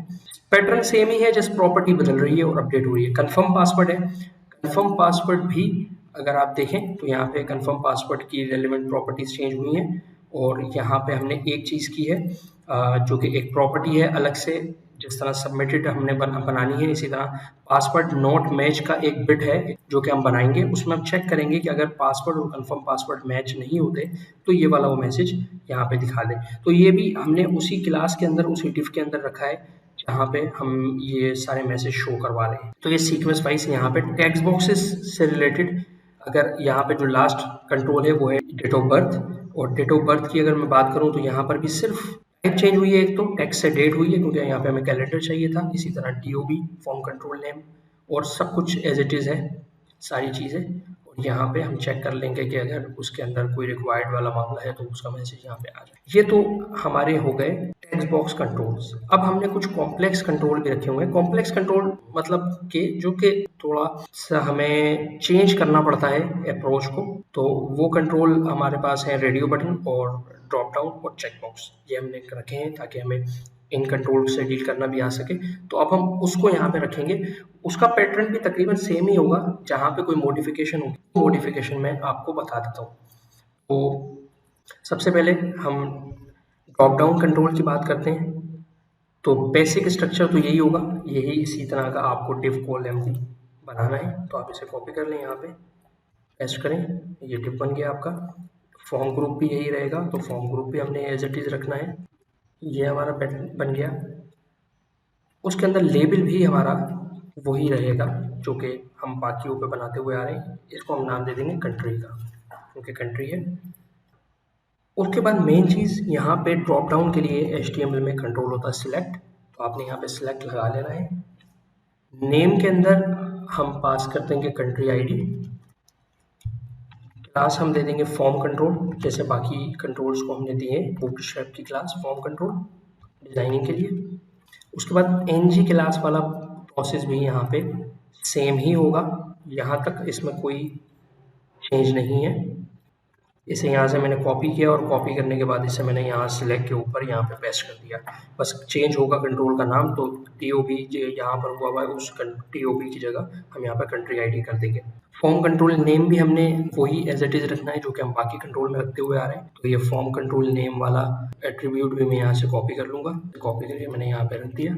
और इसमें भी जो कंट्रोल का नाम है यानी कंट्री ID है, तो ये भी कंट्री ID ही यहाँ पे हो जाएगा। उसके बाद इसके अंदर ऑप्शंस आते हैं। तो पहला ऑप्शन जो बाय डिफ़ॉल्ट होगा उसे हम सिलेक्टेड रखवाएंगे, और उसके अंदर जो टेक्स्ट शो होगा वो होगा please select. By default drop down में इस तरह का टेक्स्ट शो होता है। इसके बाद जो ऑप्शंस बनेंगे वो डायनेमिक बनेंगे। जो पीछे TS फाइल के अंदर हमने कंट्री का एक लिस्ट बनाई थी, उसको हमने API के थ्रू गेट कंट्रीज करके उसके अंदर लोड हमने कंट्रीज कराई हैं। उस कंट्रीज के जरिए जो हमें मिली होंगी कंट्रीज रिस्पॉन्स में, यहाँ पे हम ऑप्शन बनाएंगे। तो यहाँ पे ऑप्शन के ऊपर अब हमने लूप चलाना है। वो लूप चलाने का तरीका बहुत आसान है। यहाँ पे ऑप्शन के ऊपर आपने लिखना है ng4 लेट वेरिएबल में वैल्यू लेनी है, तो हम यहाँ पे लेंगे कंट्री COUNTRY कंट्री ऑफ। किस में से हमने वैल्यू लेनी है? हमने यहाँ पे वैल्यू लेनी है कंट्रीज में से। ये वाली जो कंट्रीज की हमारी एरे है, लिस्ट है, ये हमने यहाँ से ले लेनी है और यहाँ पे इसको रख देना है। ये लूप चलना स्टार्ट हो जाएगा। इस लूप के अंदर जो वैल्यूज आनी है वो वैल्यूज रखनी है। तो वैल्यू हम कैसे रखेंगे? यहाँ पे ऑप्शन के अंदर स्पेस दें, स्क्वायर ब्रैकेट लगाएं और यहाँ पे लिखें वैल्यू। यहाँ पे लिखें कंट्री, यानी ये वाला कंट्री, इसके अंदर ऑब्जेक्ट बना होगा। वैल्यू के अंदर हम देंगे ID, और उसके बाद जो इसके अंदर हमने वैल्यू शो करवानी है वो हम करवाएंगे इंटरपोलेशन के थ्रू। तो हम आ जाएंगे ऑप्शन की क्लोजिंग और ओपनिंग क्लोजिंग टैग के बिल्कुल दरमियान में, सेंटर में, और यहाँ पे हम लिखेंगे इंटरपोलेशन वाला सिंटेक्स, और यहाँ पे हम लिखेंगे कंट्री। इस वाले कंट्री की बात हो रही है क्योंकि लूप से वैल्यू निकल के इसके अंदर आ जाएगी। इस कंट्री में से हम डॉट करके निकालेंगे कंट्री का नाम, यानी वो होगा कंट्री डॉट कंट्री। ये डबल कंट्री में आप कंफ्यूज मत होइएगा, ये नाम ही मैंने कंट्री रखा हुआ था तो इसलिए इसको कंट्री कर रहे हैं। अदरवाइज इसको आप थोड़ा सा और अट्रैक्टिव बना सकते हैं। आप कंट्री की प्रॉपर्टी का नाम कंट्री नेम टेबल में भी रखें और यहाँ भी रखें, तो ये ज़्यादा सेंस करेगा। लेकिन खैर इस तरह भी ये हमारा काम करेगा। ID की वैल्यू में जाएगी और जो कंट्री का नाम होगा वो यूजर को डिस्प्ले कराने के लिए उसके ऑप्शन में आ रहा होगा। ये आपका यहाँ तक डेटा आपका आ जाएगा। उसके बाद इसकी वैलिडेशन है। वैलिडेशन भी वही है, इसके अंदर कोई नई चीज़ नहीं है, बस मैंने थोड़ा सा इसको समझाने के लिए आपको इसको सेपरेट किया है, वरना बाकी इसके अंदर काम कोई इतना खास नया नहीं है, वही वैलिडेशन का प्रोसेस है। तो मैं वैलिडेशन का सिंटेक्स कॉपी कर लेता हूँ जैसे बाकियों में किया हुआ है, और फिर यहाँ पे इसको रख देता हूँ। तो यहाँ पे मैंने कंट्री का वैलिडेशन मैसेज के लिए यहाँ पे डिफ तैयार कर लिया। वही सारा पैटर्न है, बस कंट्री का नाम, कंट्रोल का नाम चेंज करा और मैसेज चेंज करा है। तो ये ड्रॉप डाउन किस तरह से बनता है, उसके अंदर वैल्यू कैसे आती है और उसके अंदर वैलिडेशन कैसे लगती है, हमने वो काम भी कर लिया। इसके बाद हमारे दो कंट्रोल्स रहते हैं सिर्फ, एक रहता है हमारा ड्रॉप डाउन और एक रहता है चेक बॉक्स। तो आइए उसको भी यहाँ पे कंप्लीट कर लेते हैं। बेसिक ये दोनों डिव उसमें भी यूज होंगे, तो मैं यहाँ से इन दोनों डिव को कॉपी कर रहा हूँ और यहाँ पे मैं उसे रख देता हूँ। क्लोजिंग डिव बना लेता हूँ, दोनों की क्लोजिंग डिव बन गए। लेबल बना लेता हूँ। लेबल में भी कोई खास चेंज नहीं है, सिर्फ चेंज होगा तो हेडिंग का नाम, यानी आपकी बारी हो जाएगा जेंडर, तो ये भी एज इट इज ही रहा। उसके बाद एक डिव बनाता हूँ यहाँ पे। इस डिव के अंदर मैं रेडियो बटन बनाता हूँ। तो रेडियो बटन पहले तो बिल्कुल ही आपने सिंपल HTML लिखनी है रेडियो बटन की, और ये होगा इस बार इनपुट टाइप रेडियो, यानी रेडियो बटन। उसके बाद इसको ID दे देते हैं। ID हम दे देते हैं मेल, और वैल्यू भी दे देते हैं। वैल्यू भी इसकी हम दे देते हैं मेल। यहाँ तक भी ये सिंपल है, जो बेसिक HTML ही है, इसमें और कोई अभी तक नई चीज़ नहीं है। नेम, ये ग्रुप नेम होता है, इसको हम नाम देते हैं जेंडर। और फिर फॉर्म कंट्रोल, जो कि फॉर्म कंट्रोल नेम हम सारे कंट्रोल्स में देते हुए आ रहे हैं, ये उसी की है। इसके अंदर भी हम टाइप कर देंगे जेंडर, क्योंकि हमने इनिट फॉर्म के अंदर फॉर्म ग्रुप में इसका नाम जेंडर ही रखा है। उसके बाद यहाँ पे एक और मैं लेबल बनाता हूँ और ये हमारा एक रेडियो बटन तैयार हो गया। उसके बाद आपको जितने रेडियो बटन रखने हो, मैं यहाँ पे 3 रख लेता हूँ, तो मैं यहाँ पे 3 बनाता हूँ। जस्ट फिर एक आप बिल्कुल ठीक से बना लेते हैं तो फिर आपने जस्ट कॉपी और पेस्ट ही करना है। तो अब यहाँ पे चेंज होगी तो सिर्फ वैल्यू, यानी ये हो जाएगा आपके पास फीमेल, और बाकी जगहों पे आप चेंज करते जाएं। चेंज आपने कहाँ करना है, आपने आईडी चेंज कर देनी है, वैल्यू चेंज कर देनी है, नेम आपने चेंज नहीं करना, आपने कंट्रोल नेम चेंज नहीं करना। ठीक है, इस बात का यहाँ पे आपने ख्याल रखना है, क्योंकि रेडियो बटन है, ये काउंट एक कंट्रोल होगा, जस्ट वेरी करेगी इसकी वैल्यू। तो यहाँ पर ये एक इसकी ट्रिक है जो कि आपको याद रखनी होगी और उसी से ये काम करेगा। तो यहाँ पर भी चेंज कर दें और यहाँ पर भी हम इसको चेंज कर देते हैं फीमेल का। और यहाँ पर मैं एक क्लास और यहाँ इसको दे देता हूँ, यहाँ पर एक क्लास लगा देता हूँ और ये होगी ML-2। इसी तरह जो लास्ट वाला है, उस लास्ट वाले के अंदर भी आपने सिर्फ आईडी और वैल्यू चेंज करना है, तो ये इसको हम कर देंगे अदर्स, और वैल्यू में भी ये चेंज हो जाएगा। बाकी नेम, कंट्रोल नेम सेम रहेगा। उसके बाद वैलिडेशन के लिए भी वही सेम पैटर्न यूज होगा जो हम बाकी के लिए करते हुए यहाँ पे आ रहे हैं। एक स्लाइड से चेंज होगा, वो मैं आपको बता देता हूँ कि उसमें क्या क्या करना है। ये मैंने यहाँ पे कॉपी कर दिया, तो आप देखें इसमें भी वही सबमिटेड है, F जेंडर है, और यहाँ पे इनवैलिड है। यहाँ पे हम चेक कर लेंगे कि अगर इनवैलिड का मतलब ये होगा कि उसकी कोई भी वैल्यू सिलेक्टेड नहीं है तो वो इनवैलिड है, और अगर इनवैलिड है तो जेंडर रिक्वायर्ड का हमें मैसेज दे देगा। रेडियो बटन पर भी हमने यहाँ पे काम कर लिया। आप इसको सुकून से 2 सेकंड के लिए देखना चाहें तो देखें, इसमें कोई ऐसी कॉम्प्लेक्स चीज़ नहीं है। सिर्फ नोट करने वाली बात यह है कि कंट्रोल नेम और नेम सेम रहता है, क्योंकि ये काउंट सिंगल कंट्रोल होता है, चेंज होती हैं तो इसकी वैल्यूज़, तो हमने सिर्फ वैल्यूज़ को बदला और बाकी इसके जो इसका बेसिक स्ट्रक्चर है वो सारा का सारा हमने सेम ही रखा। इसके बाद सिर्फ एक लास्ट कंट्रोल रहता है जिसको हम चेक बॉक्स कहेंगे। चेक बॉक्स को भी मैं जल्दी से यहाँ पे क्रिएट कर लेता हूँ। ये हमारा चेक बॉक्स कंट्रोल आ गया। इसमें भी अगर आप देखो तो आपके पास वही फॉर्म है, वही फॉर्म ग्रुप है।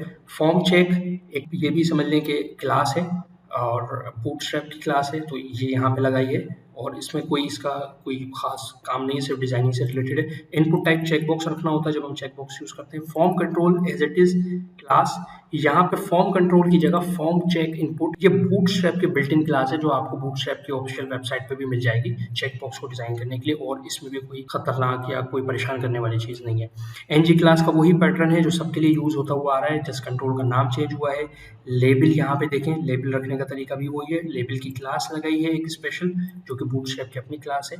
उसके बाद सिंपल उसका टेक्स्ट है। उसके बाद वही पैटर्न है इसकी वैलिडेशन चेक करने का। तो वही बात जो मैंने शुरू में की थी कि अगर आप एक कंट्रोल को बनाना, उसकी वैलिडेशन लगाना, उसको अटैच करना आपने समझ लिया, सीख लिया, तो बाकी सारे कंट्रोल्स के लिए सिर्फ आपने कॉपी पेस्ट कर। तो आई होप आपको यहाँ तक ये बात समझ आई हो। इसके बाद लास्ट हमें सबमिट और रीसेट का बटन चाहिए। तो यहाँ पे मैंने फॉर्म ग्रुप का एक डिव बनाया, उसके अंदर मैंने एक बटन बनाया जिसकी टाइप सबमिट थी और उसको खाली नाम दे दिया रजिस्टर्ड। सिंपल बटन है, इसके अंदर कोई ऐसी कोई चीज़ नहीं है। उसके बाद दूसरा बटन मैंने बनाया रीसेट के लिए, यानी अगर हमें कभी फॉर्म को रीसेट करना हो तो हम उसे इनिशियल स्टेट पे लाने के लिए हमने ये बटन बना लिया। ऑन रीसेट का इस पर क्लिक इवेंट है। ये ऑन रीसेट का फंक्शन हमने बनाना है, हम बना लेते हैं। इसको कॉपी किया मैंने नाम को, TS फाइल में गए, TS फाइल में जाके हमने इस फंक्शन को बना लेना है, तो हम इसे यहाँ पे क्रिएट कर लेंगे ऑन सबमिट के बाद। और ऑन रीसेट पे काम करने से पहले जो बिट हम यूज करते हुए आ रहे हैं सबमिटेड की, वो यहाँ पे क्रिएट करना ज़रा ज़रूरी है क्योंकि उसका बहुत सारा काम है, हर कंट्रोल में हमने उसे यूज़ किया है। वो यहाँ पे बना लेंगे। इसकी वैल्यू मैं कर देता हूँ false. By default submitted form नहीं होता तो इसकी वैल्यू होगी फॉल्स। उसके अलावा एक और हमने प्रॉपर्टी यूज़ की थी कन्फर्म पासवर्ड के अंदर, जो कि थी पासवर्ड नॉट मैच्ड। ये कस्टम प्रॉपर्टी है, यानी कस्टम वेरिएबल है, पासवर्ड नॉट मैच का इसको नाम दिया है। इसके जरिए हम चेक करेंगे कि पासवर्ड और कंफर्म पासवर्ड की वैल्यू सेम है या नहीं। अगर सेम होगी तो ओके है, अगर नहीं होगी तो हम वैलिडेशन एरर देंगे और फॉर्म सबमिट नहीं होने देंगे। तो इसे भी बुलियन फॉल्स करेंगे बाय डिफॉल्ट। ये दो इंपॉर्टेंट प्रॉपर्टीज हमने यहाँ पे बना ली जिसकी जरूरत हमें थी। उसके बाद और रीसेट को कंप्लीट करते हैं पहले, फिर सबमिटेड को भी हमने कंप्लीट करना है। इसके अंदर आते हैं, फिर सबसे पहले तो जैसे ही रीसेट का बटन क्लिक हो तो उस पर सबमिटेड की बिट जो है उसे हमने फॉल्स करवा देना है। फॉर्म को रीसेट करने का रिएक्टिव फॉर्म में एंगुलर में तरीका बहुत आसान है। आपने जस्ट लिखना है this dot form dot reset, ये बिल्ट इन फंक्शन है और ये आपके फॉर्म की सारी वैल्यू को रीसेट कर देगा, आपके फॉर्म को क्लीन कर देगा। तो ये रीसेट का फंक्शन हमारे पास तैयार हो गया। वैल्यू को सेव कर लेंगे और एक बार आउटपुट देखेंगे कि हमें आउटपुट कैसा दिख रहा है। तो आउटपुट पे जाते हैं, तो ये हमारा फॉर्म तैयार हो गया। आप देख सकते first name, last name, user name, email, mobile number, password, controls, ये सारी चीज़ें यहाँ पे आ रही हैं। तो यहाँ तक ये हमारा फॉर्म कंप्लीट हुआ सक्सेसफुली। इसमें आगे मजीद हमें काम करना है थोड़ा सा, वो काम कंप्लीट करते हैं और फिर इसको देखते हैं। यहाँ पे पहले तो हम इस वाले हेडर को अपने ज़रा इसको भी क्लासेस दे देते हैं जो हमने लिस्टिंग पे दी थी, वही सेम क्लासेस यहाँ पे अप्लाई होंगी, तो वहाँ से कॉपी करके यहाँ पे रख देंगे। employee.css में जाएंगे, employee component.css ये आ गई, यहाँ पे हमने आके पेस्ट कर देना है। तो देखें टाइटल की तो वही सारी की सारी प्रॉपर्टीज़ हैं जो हमने लिस्टिंग में बनाई थी, इसमें तो कोई नया नहीं। एक यहाँ पे आपको नई क्लास दिख रही होगी इनवैलिड की, ये भी कस्टम क्लास है। इसके अंदर जस्ट 3 प्रॉपर्टीज़ हैं। मार्जिन टॉप से मिलेगा जिसको ये क्लास असाइन होगी उस एलिमेंट को, उसका फ़ॉन्ट साइज 80% होगा और कलर उसका हो जाएगा रेड। तो ये सिंपल 2 क्लासेस हमने यहाँ पे ऐड कर ली। इसे भी सेव कर लें, तो चेंजेस होंगी वो हमारे पास रिफ्लेक्ट हो जाएंगे फ्रंट साइड पे। अगर आप देखें तो ये चेंजेस आ गई। उसके बाद सबमिट के फंक्शन को, अब बैकएंड की जो चीज़ें हमारी एम्प्लॉय से रिलेटेड रहती हैं हमने वो कंप्लीट करना है। सबसे पहले ऑन सबमिट में आएंगे और इसकी जो चीज़ें हमें चाहिए जो काम करने इस फंक्शन से रिलेटेड वो हम कर लेते हैं। तो सबसे पहले जैसे ही ये फंक्शन क्लिक हुआ यानी ये वैल्यू सबमिट हुई, तो यहाँ पे हम सबमिटेड की बिट है उसे करेंगे ट्रू, यानी फॉर्म सबमिट हुआ है तो इसकी बिट को हमने ट्रू कर देंगे सबमिट का स्टार्ट होते ही फंक्शन। उसके बाद दूसरा काम हम चेक करेंगे कि अगर इस डॉट फॉर्म इनवैलिड है तो उसको यहाँ से रिटर्न कर देंगे। यहाँ पे हमने इफ कंडीशन लगा ली दिस डॉट फॉर्म इनवैलिड हो तो वो रिटर्न कर दे। अब अगर आपको देखना हो कि ये किस तरह से काम करेगा, तो जैसे ही मैं रजिस्टर का बटन दबाऊंगा आप देखेंगे कि सारी की सारी वैलिडेशंस यहाँ पे एक्टिवेट हो चुकी हैं। तो आप देख सकते हैं यहाँ पे first name, last name, user name, email, mobile number, password सब यहाँ पे आपको दिख रहा है और सबके सब वैलिडेशन भी यहाँ पे उसकी काम कर रही है। आगे चलते हैं यहाँ पे। उसके बाद यहाँ पे पहले ही हम चेक कर लेंगे वो जो मैंने आपको बताया था कि पासवर्ड और कंफर्म पासवर्ड की वैलिडेशन हमने कस्टम बनानी है उसको चेक करने के लिए, तो यहाँ पे हमें कस्टम बनानी पड़ेगी। तो मैं यहाँ पे सिंपल वे के अंदर आपको बताता हूँ कि this dot form dot value करना है आपने, और कौन सी वैल्यू चेक करनी है, हमने पासवर्ड की वैल्यू चेक करनी है। ये तरीका है फॉर्म से स्पेसिफिक वैल्यू निकालने का। तो यहाँ से हमने कहा कि अगर वो नॉट इक्वल टू है इस dot form dot value dot confirm password के, तो यहाँ से कन्फर्म पासवर्ड का नाम मैं कॉपी कर लूंगा ताकि कोई एरर हमारे पास ना आए। यहाँ पे मैंने कॉपी कर लिया। अगर पासवर्ड और कन्फर्म पासवर्ड मैच नहीं करते, दोनों अलग हैं, तो क्या होगा, this dot password not match की जो हमने बिट बनाई थी उसे हम करवा देंगे ट्रू, यानी एरर ये ट्रू हो जाएगा और यहाँ से भी ये फॉर्म रिटर्न हो जाएगा, आगे जाएगा ही नहीं। उसके बाद यहाँ पे हमने हमारा मेन काम यहाँ पे शुरू होगा। अगेन वही बात कि ये फॉर्म दोनों काम के लिए, दोनों ऑपरेशन के लिए यूज होगा, अपडेट के लिए भी और ऐड के लिए भी। तो हम यहाँ पे चेक करेंगे अगर इस dot form dot value dot ID greater than है 0 के, तो इसका मतलब ये है कि अगर ID पहले से ही मिली हुई है तो इसका मतलब ये कि ये रिकॉर्ड अपडेट के लिए आया है। और एल्स अगर ऐसा नहीं है, ID 0 है, ग्रेटर देन 0 नहीं है, 0 है, तो इसका मतलब वो आया है सेव करने के लिए।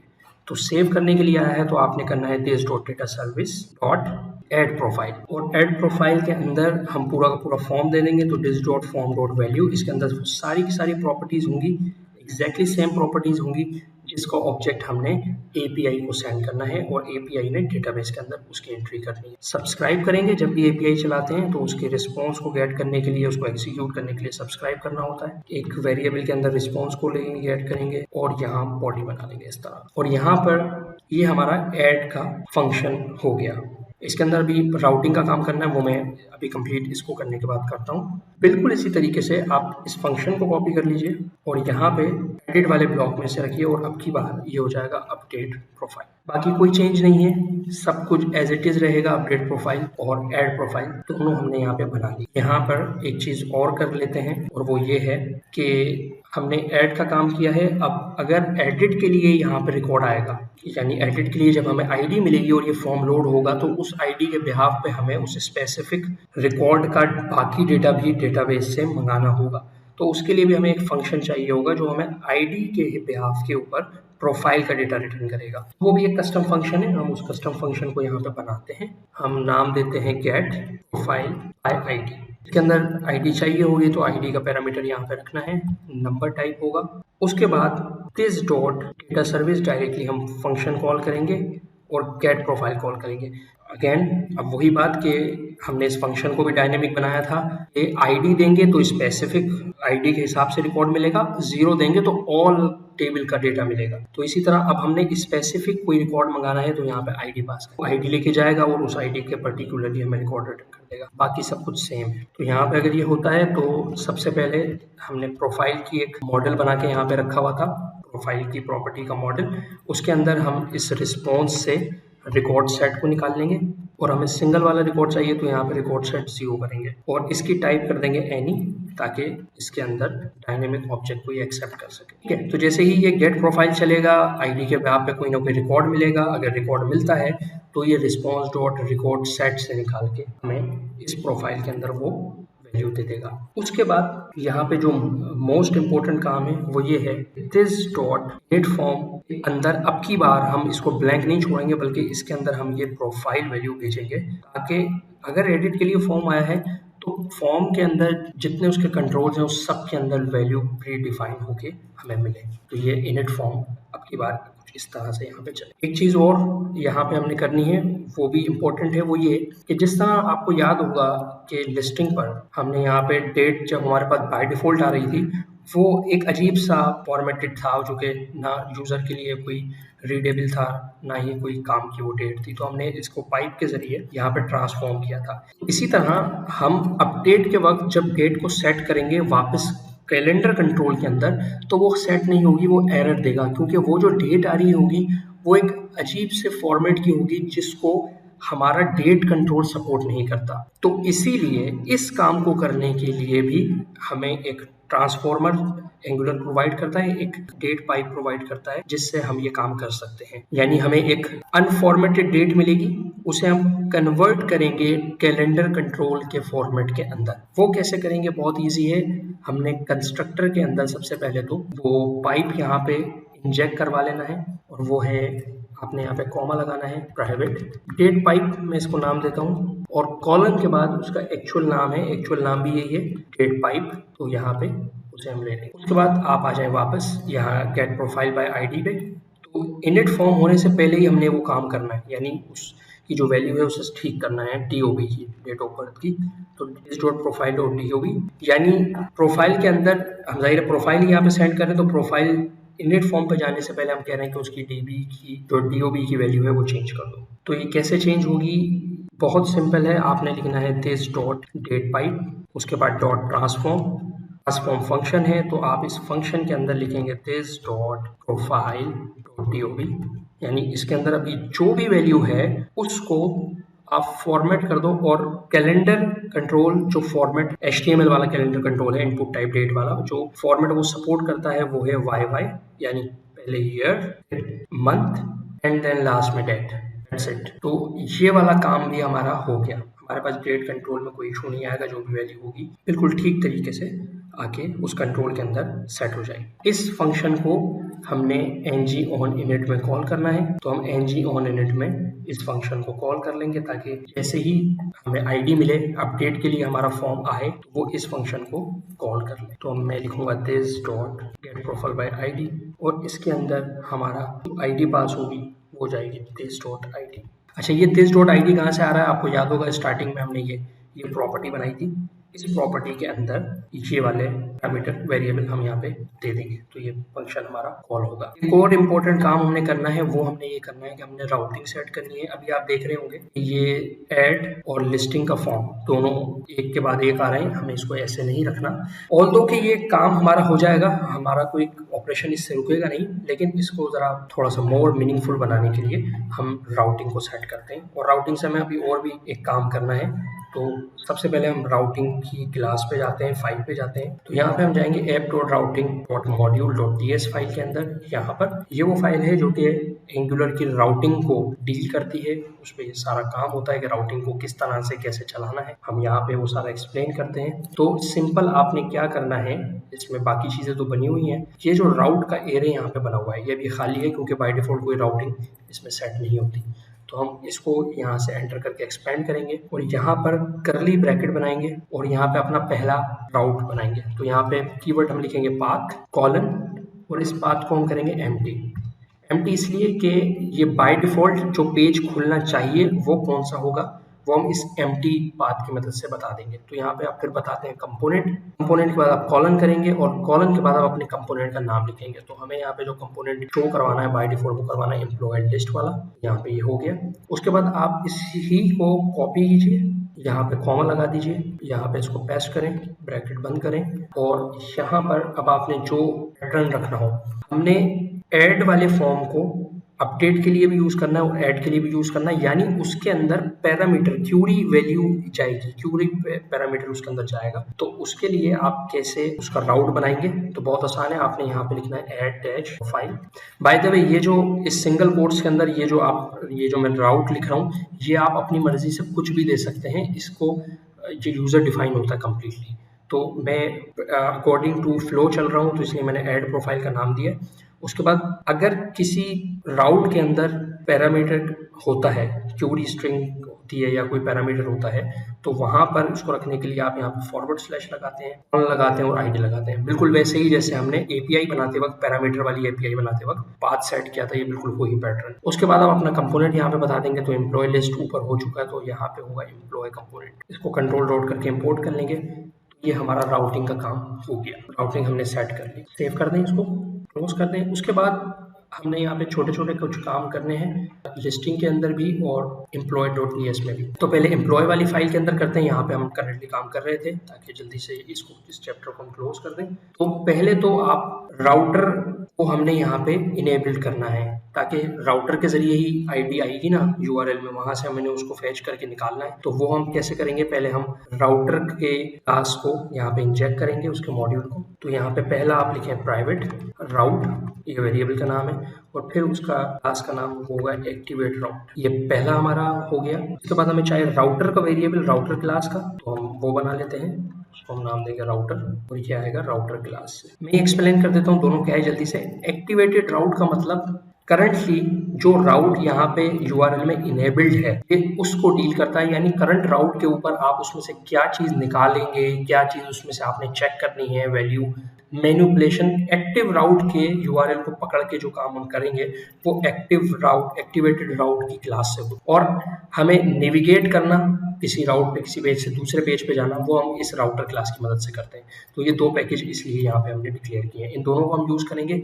कैसे यूज करेंगे, ng ऑनइट में आ जाए और ng ऑनइट में आने के बाद यहाँ पर जैसे मैंने बताया कि यूआरएल से एक्टिवेटेड राउट के अंदर जब हम अपडेट के लिए आएंगे तो हमारे पास आईडी एज अ यूआरएल में पड़ी हुई होगी क्यूरी पैरामीटर के तौर पर। तो वहां से हमने एक्टिवेटेड राउट से वो वैल्यू निकालनी है। वो वैल्यू हम कैसे निकालेंगे, बहुत सिंपल तरीका है। दिस डॉट आईडी का जो वेरिएबल हमने बनाया पहले, हम उसके अंदर वो वैल्यू निकाल के रखेंगे और हम यहाँ पे लिखेंगे दिस डॉट राउट, यानी एक्टिवेटेड राउट वाले क्लास का object dot snapshot dot param map और डॉट गेट फंक्शन है। और इसके अंदर से जो आपकी क्यूरी पैरामीटर का नाम होगा, हमारे केस के अंदर वो नाम होगा आईडी, तो हम यहाँ पे आईडी नाम रखेंगे। अगर कोई और नाम भी है तो वो आप वो नाम भी रख सकते हैं। इसको मैं दोबारा एक्सप्लेन करता हूँ। एक्टिवेटेड राउट का मतलब करंट यूआरएल, जिस पेज पे आप खड़े हैं, जो यूआरएल इस वक्त ओपन है, एक्टिव है, उसका मतलब उस एक्टिवेटेड राउट पे जाओ। उसके अंदर स्नैपशॉट कहते हैं, उसके पैरामीटर्स जितने भी होंगे ये उसको जाके हिट करता है। उसके पैरामीटर्स में से जो गेट के अंदर आईडी का पैरामीटर है उसकी वैल्यू निकाल के इस वेरिएबल को देगा। अब यहाँ पे ये कास्टिंग का इशू देगा। यहाँ पे ये बाय डिफॉल्ट इसको हमें कास्ट करना पड़ेगा क्योंकि ये नंबर की टाइप है, हमें इसको कास्ट करना है तो हम कास्ट कर लेते हैं। बहुत आसान है यहाँ पे कास्टिंग करना। आप लिखें नंबर, क्योंकि हमें नंबर में इसको कास्टिंग करना है। उसके बाद ब्रैकेट लगाइए इस तरह से, ये हो गई आपकी कास्टिंग। क्यूरी में यूआरएल के अंदर जो आईडी होगी वो निकालो, वो इस वेरिएबल को दे दो और इस वेरिएबल के अंदर हमने ये पास कर दिया। और ये भी कब चले, सिर्फ उस वक्त चले ये वाला फंक्शन। यहाँ भी हम कंडीशन लगाते हैं ताकि हमारी कोई टीबी कॉल वेस्ट ना हो, जिसकी नीड नहीं है हमें, वो हमें कॉल नहीं करनी। दिस डॉट आईडी को लेंगे, यहाँ पर हम उसे कहेंगे कि उसी वक्त ये फंक्शन चलना चाहिए जब आईडी ग्रेटर देन 0 हो, अदरवाइज इसको नहीं चलाना। ये हो गया। उसके बाद नीचे आ जाए हम, जो हमने यहाँ पे जो हमने अपडेट और इंसर्ट ये दोनों के लिए बनाया था। तो अब जैसे ही अपडेट कर दें हम, यानी अपडेट जब हमारा सक्सेस हो जाए और इंसर्ट हमारा सक्सेस हो जाए, तो उसके बाद इसे हमने नेविगेट करवा देना है लिस्टिंग के पेज पे। और लिस्टिंग के पेज पे हम नेविगेट कैसे करवाएंगे, हम लिखेंगे this dot router navigate by URL. और नेविगेट बाय यूआरएल हमने एम्प्टी रखा है लिस्टिंग के लिए राउट के अंदर। तो जैसे ही आप एम्प्टी देंगे तो ये बाय डिफॉल्ट डायरेक्टली, जो क्योंकि एम्प्टी हमने वहां पे सेट करा था कि एम्प्टी हो तो एम्प्लॉय लिस्ट वाले कंपोनेंट पे जाए, तो ये डायरेक्टली वहीं जाएगा। यहाँ से कॉपी करें दोनों ही कंडीशन के अंदर, यानी ऐड के बाद और अपडेट के बाद लिस्टिंग पे फौरन हम मूव करवा देंगे। ये भी हमारा चैप्टर क्लोज हो गया। उसके बाद एम्प्लॉय के वक्त हमने ऐड लिस्ट का एक बटन भी बनाया यहाँ पे, जो कि मैंने आपको बताया था कि इसको भी फिलहाल हम एंकर को खाली छोड़ रहे हैं, लेकिन इस पर हम काम करेंगे। दोनों ही तरीके, बैकएंड से नेविगेट करने का तरीका ये है, यानी टीएस फाइल से किसी कंपोनेंट में नेविगेट करते आप इस तरीके से हैं। और मैं आपको फ्रंट से नेविगेट करने का तरीका भी बता देता हूँ। ये एंकर टैग है, आपने यहाँ पे आना है। यहाँ पे href को हम हटा देंगे, href यहाँ पे यूज नहीं होगा। यहाँ पे यूज होगा एंगुलर के लिए राउटर लिंक, और router link equals to double quotation. और बहुत सिंपल, जैसे आपने जाना है लिस्टिंग पे, तो आपने एम्प्टी कोटेशन के अंदर सिर्फ फॉरवर्ड/ एक पास करना है। तो इस बटन पे जैसे क्लिक होगा आप मूव हो जाएंगे लिस्टिंग के पेज पे। सेव करते हैं। इसके बाद एक चेंज हमने और करना है, और वो है app.component.html में। अब हमने ये दोनों चीजें यहाँ पे हमने नहीं शो करवानी डायरेक्टली, क्योंकि अब हमने उसको नेविगेशन उसकी बना ली है। राउटर आउटलेट को यहाँ से कट करके आपने यहाँ पे पेस्ट करना है। तो ये क्या करेगा, ये आपकी राउटिंग को इनेबल करेगा, और अब हमें डायरेक्टली इन पेजेस को ओपन कराने की जरूरत नहीं है। अब आप जाएं और प्रीव्यू देखें। यहाँ पे जैसे ही मैं यहाँ प्रीव्यू पे जाऊंगा, देखें बाय डिफॉल्ट यहाँ पे उसने एम्प्टी पे हमें लिस्टिंग शो करवा दी। और अगर हमें ऐड पे जाना होगा तो हम ऐड पे जा सकते हैं, इस बटन पे क्लिक करके भी जा सकते हैं। ये बटन अभी हम इनेबल, चले इस बटन को भी पहले इनेबल हाथ के हाथ कर लेते हैं। एम्प्लॉय लिस्ट के यहाँ पे मैं कंट्रोल पे जाऊंगा, ये जो href है इसे मैं करूंगा रिमूव। यहाँ पर मैं इसको रिमूव करके यहाँ पे लिखूंगा router link equals to double quotation. और इसके अंदर हम राउटर लिंक जो हमें मूव करवाना है जिस पेज पे हमने वो बताना है। तो सिंपल स्क्वायर ब्रैकेट लगाएं, उसके अंदर सिंगल कोट्स दें, और उस सिंगल कोट्स के अंदर फॉरवर्ड/ के बाद आप बताएं ऐड। जो पाथ आपने राउटर के मॉड्यूल फाइल में सेट किया है वही यहाँ पे आपने देना है एज इट इज। उसके बाद इसके अंदर क्यूरी पैरामीटर जाएगा, यहाँ पे बाय डिफॉल्ट आप देंगे 0। ये भी सिंपली आपका तैयार हो गया। तो सेव कीजिए, इसको टेस्ट कर लेते हैं। यहाँ से ओपन करेंगे तो ऐड कंट्रोल पे अभी कुछ नहीं आ रहा हमारे पास, ज़रूर यहाँ पे कुछ एरर होगा। तो इंस्पेक्ट में देखते हैं क्या एरर है, और यहाँ पे एरर है, और एरर ये कह रहा है कि डेट पाइप मिसिंग है ऐप डॉट मॉड्यूल में। ओके, तो एक यहाँ पे एक चीज़ हमें करनी पड़ेगी।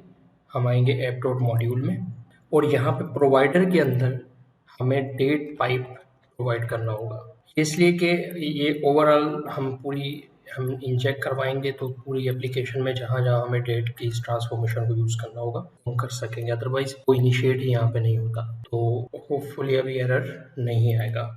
सेव कर लेता हूँ। आप देख सकते हैं यहाँ पे ये सक्सेसफुली बैक टू लिस्ट भी काम कर रहा है, ऐड भी काम कर रहा है, और हमारे ये पेजेस भी सेपरेट हो गए हैं। यानी ये आप देखें, अगर राउटिंग को और करें, जो मैं क्यूरी पैरामीटर की बात कर रहा था वो ये था, और बैक टू लिस्ट पे जाएं, और तो यहाँ पे हमारी ये लिस्टिंग भी काम कर रही है। इसी तरह अपडेट पे काम कर लेते हैं, यानी अपडेट पे हम क्लिक करें तो वो हमें उस पेज पे लेके जाए। इस बटन पे क्लिक करने पे ऐड के फॉर्म पे हमें अपडेट के फॉर्मेट में लेके जाए, तो वो भी हम यहाँ से करते हैं। लिस्टिंग पे जाके लिस्टिंग में हमने एक्शन बटन रखा था ये वाला, इसको हम यहाँ से चेंज करते हैं। यहाँ पर भी आएगा router link equal to double quotation करेंगे, सिंगल कोट्स स्क्वायर ब्रैकेट, और फिर उसके बाद सिंगल कोट, और यहाँ पर हम फॉरवर्ड/ देंगे और ऐड डैश प्रोफाइल लिखेंगे, यानी जो ऐड वाले स्क्रीन का URL है वो, और कॉमा लगा के यहाँ पे हम देंगे पैरामीटर प्रोफाइल डॉट ID, यानी क्लिक हो तो यहाँ से ये ID उठ के वहाँ पे जाए। इसको सेव कर लेंगे। आप देख सकते हैं ये इसका कलर भी चेंज हो गया। जैसे मैं यहाँ पे ये क्लिक करता हूँ, आपके सारे के सारे फॉर्म को यहाँ पे फिल कर देता है, और आपकी जो भी वैल्यू है जो आपने इंसर्ट करनी है, ऐड करनी है, वो यहाँ पे आपको ये शो करवा देगा। तो हम इसको अपडेट कर लेते हैं। मैं यहाँ से इसको फीमेल करता हूँ और यहाँ से मैं इसको अपडेट अपडेट अपडेट, इसी तरह ईमेल भी चेंज कर लेते हैं और डेट भी चेंज कर लेते हैं। डेट हम कर देते हैं 2 से 9। कंफर्म पासवर्ड भी हम पासवर्ड भी चेंज कर लेते हैं 1 2 3 4 5 6 7 8 1 2 3 4 5 6 7 8। ठीक है, रजिस्टर करते हैं। तो आप देख सकते हैं यहाँ पे इसने सक्सेसफुली रिकॉर्ड को अपडेट भी कर दिया। यहाँ पे अगर आप देखें तो डेट भी आपको यहाँ पे मिल रही होगी। उसके बाद यहाँ पे आपको जेंडर हमने फीमेल करा था, फीमेल मिल रहा है। तो सब कुछ बेहतरीन तरीके से हमने यहाँ पे अचीव कर लिया, अपडेट वाला काम भी।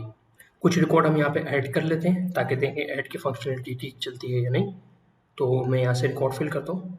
तो यहाँ पे मैंने डेटा फिल कर लिया और आप देख सकते हैं यहाँ पे पासवर्ड और कंफर्म पासवर्ड मैंने नहीं दिया था। तो आप देख लें ये वाली वैलिडेशन भी काम कर रही है जो कि हमने कस्टम बनाई थी। तो यहाँ पे हम वही पासवर्ड देंगे जो हमने यहाँ दिया है। कॉपी करके मैं पेस्ट कर देता हूँ। तो यहाँ पे मैं दोनों का पासवर्ड सेम कर देता हूँ, रीटाइप करता हूँ पासवर्ड 1 2 3 4 5 6 7 8 और मैं यहाँ से रजिस्टर करता हूँ। तो आप देखें ये दूसरा रिकॉर्ड भी यहाँ पे ऐड हो गया। अब यहाँ से हम डिलीट की फंक्शनलिटी भी देख लेते हैं क्योंकि ऐड, लिस्टिंग और अपडेट ये हमारी तीनों काम कर रहे हैं सक्सेसफुली। तो हम डिलीट भी देखते हैं कि डिलीट काम कर रहा है या नहीं। तो हम डिलीट करके देखते हैं। इसने कंफर्मेशन दिया, ओके किया। डिलीट में आई थिंक कोई इशू है। तो डिलीट के ऑपरेशन में इशू आ रहा है और ये डिलीट जो है वो काम नहीं कर रहा। तो इसके लिए सिंपल हम कुछ चेंज कर लेते हैं। जो तो ये एपीआई है डिलीट की, जो कि डिलीट की एपीआई हमने बनाई थी। इसके अंदर सबसे पहले चेंज तो आप ये कर दें कि ये हम इसमें डिलीट का ऑपरेशन एचटीटीपी का मेथड डिलीट कॉल कर रहे हैं। तो इसमें डिलीट की ज़रूरत नहीं पड़ेगी क्योंकि हम अपडेट की कॉल कर रहे हैं, डिलीट की कॉल तो हम वैसे भी नहीं कर रहे हैं। तो यहाँ पे डिलीट की जगह पे आपको करते हैं, यहाँ पे हम इसे कन्वर्ट कर देंगे पुट। और पुट के लिए फिर हमें बॉडी पैरामीटर चाहिए होगा, ना कि हम ये क्यूरी पैरामीटर लेंगे। तो इसको भी यहाँ से रिमूव कर देंगे। ये दूसरा चेंज हुआ। उसके बाद तीसरा चेंज आपने यहाँ पे करना है, request params dot I D के बजाय यहाँ पे आपने request body dot I D कर देना है। तो एपीआई के हद तक हमने सिर्फ ये किया कि HTTP डिलीट की जगह पे HTTP पुट कर दिया। आईडी पैरामीटर को यहाँ यूआरएल में से एपीआई के रिमूव कर दिया। अब हम क्यूरी पैरामीटर नहीं लेंगे बल्कि हम बॉडी में इस आईडी को सेंड करेंगे और रिक्वेस्ट बॉडी से निकाल के वो बाकी पूरा का पूरा काम जो हमारा चल रहा था वो एज इट इज़ चलता रहेगा। बाकी और कुछ चेंज करने की ज़रूरत नहीं। ये चेंज है हमारी एपीआई साइड का। इसके बाद जो डिलीट का मेथड है यहाँ पे employ list dot component TS में, इसमें भी हमें कुछ मॉडिफिकेशन करनी पड़ेगी स्लाइड्स। मॉडिफिकेशन ये करनी पड़ेगी कि डेटा सर्विस में डिलीट प्रोफाइल का मेथड जो बना हुआ है, पहले तो हम उस पर जाते हैं। अब यहाँ पे भी इसकी कॉल HTTP डिलीट ही बनी हुई है, जैसे API पहले डिलीट के ऑपरेशन पे थी। तो इसको भी हम डिलीट से कर देंगे पुट। और जैसे ही आप पुट करेंगे तो ये आपको कहेगा कि पुट जो है वो उसको एक से ज़्यादा पैरामीटर एक्सपेक्टेड होते हैं। तो यहाँ पे हमें ये करना होगा, हम इस आईडी को यहाँ से हटा देंगे इस तरह से, और कॉमा देने के बाद यहाँ पे हम अब एक्चुअल वो पैरामीटर देंगे या वो ऑब्जेक्ट देंगे जो हमें यहाँ पे सेंड करना होगा। तो मैं यहाँ पे फ़िलहाल लिखता हूँ डेटा, और ये डेटा आएगा यहाँ, यानी पैरामीटर के अंदर। अब आईडी की जगह पे हम डेटा का एक ऑब्जेक्ट लेंगे। इस ऑब्जेक्ट में आईडी ही आएगी, लेकिन क्योंकि रिक्वायर्ड होता है कि पुट को एक ऑब्जेक्ट चाहिए, तो इस डेटा में जब हम डिलीट की कॉल कंपोनेंट से कर रहे होंगे तो यहाँ पे हम एक ऑब्जेक्ट बना के भेजेंगे। तो ये दूसरा चेंज हुआ। उसके बाद एम्प्लॉय लिस्ट वाले कंपोनेंट पे वापसी आए, जो ये डिलीट का मेथड बना हुआ है। और यहाँ पे आपने क्या करना है, हम एक वार बनाते हैं, इसको हम देते हैं डेटा का और करली ब्रैकेट। ये ऑब्जेक्ट बनाने का तरीका है। और यहाँ पे हम कर देंगे आईडी, यानी ये वाली आईडी जो है वो इस आईडी पैरामीटर में सेव हो जाएगी।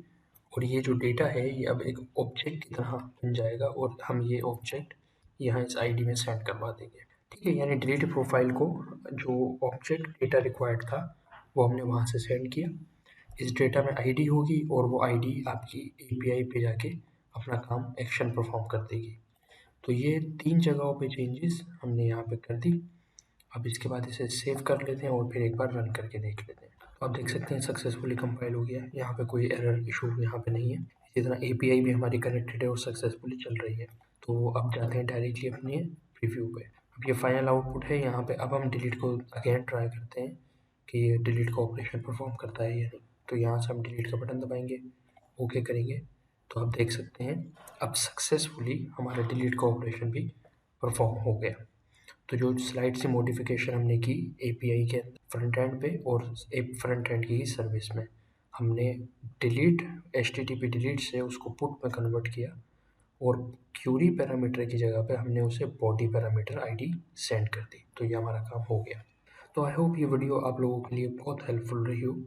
इसमें मैंने कोशिश की कि मैं नॉर्मल कंट्रोल्स के साथ साथ कॉम्प्लेक्स कंट्रोल के साथ भी आप Node.js की API बना के एंगुलर की ऐप के साथ ये सारे ऑपरेशन परफॉर्म कर सकें। और हमने बिल्कुल स्क्रैच से डिज़ाइन से लेकर एंड टू एंड इस वीडियो को बनाया है। इसमें काफ़ी मेहनत लगी है। तो आई होप ये वीडियो आप लोगों को अच्छी लगी।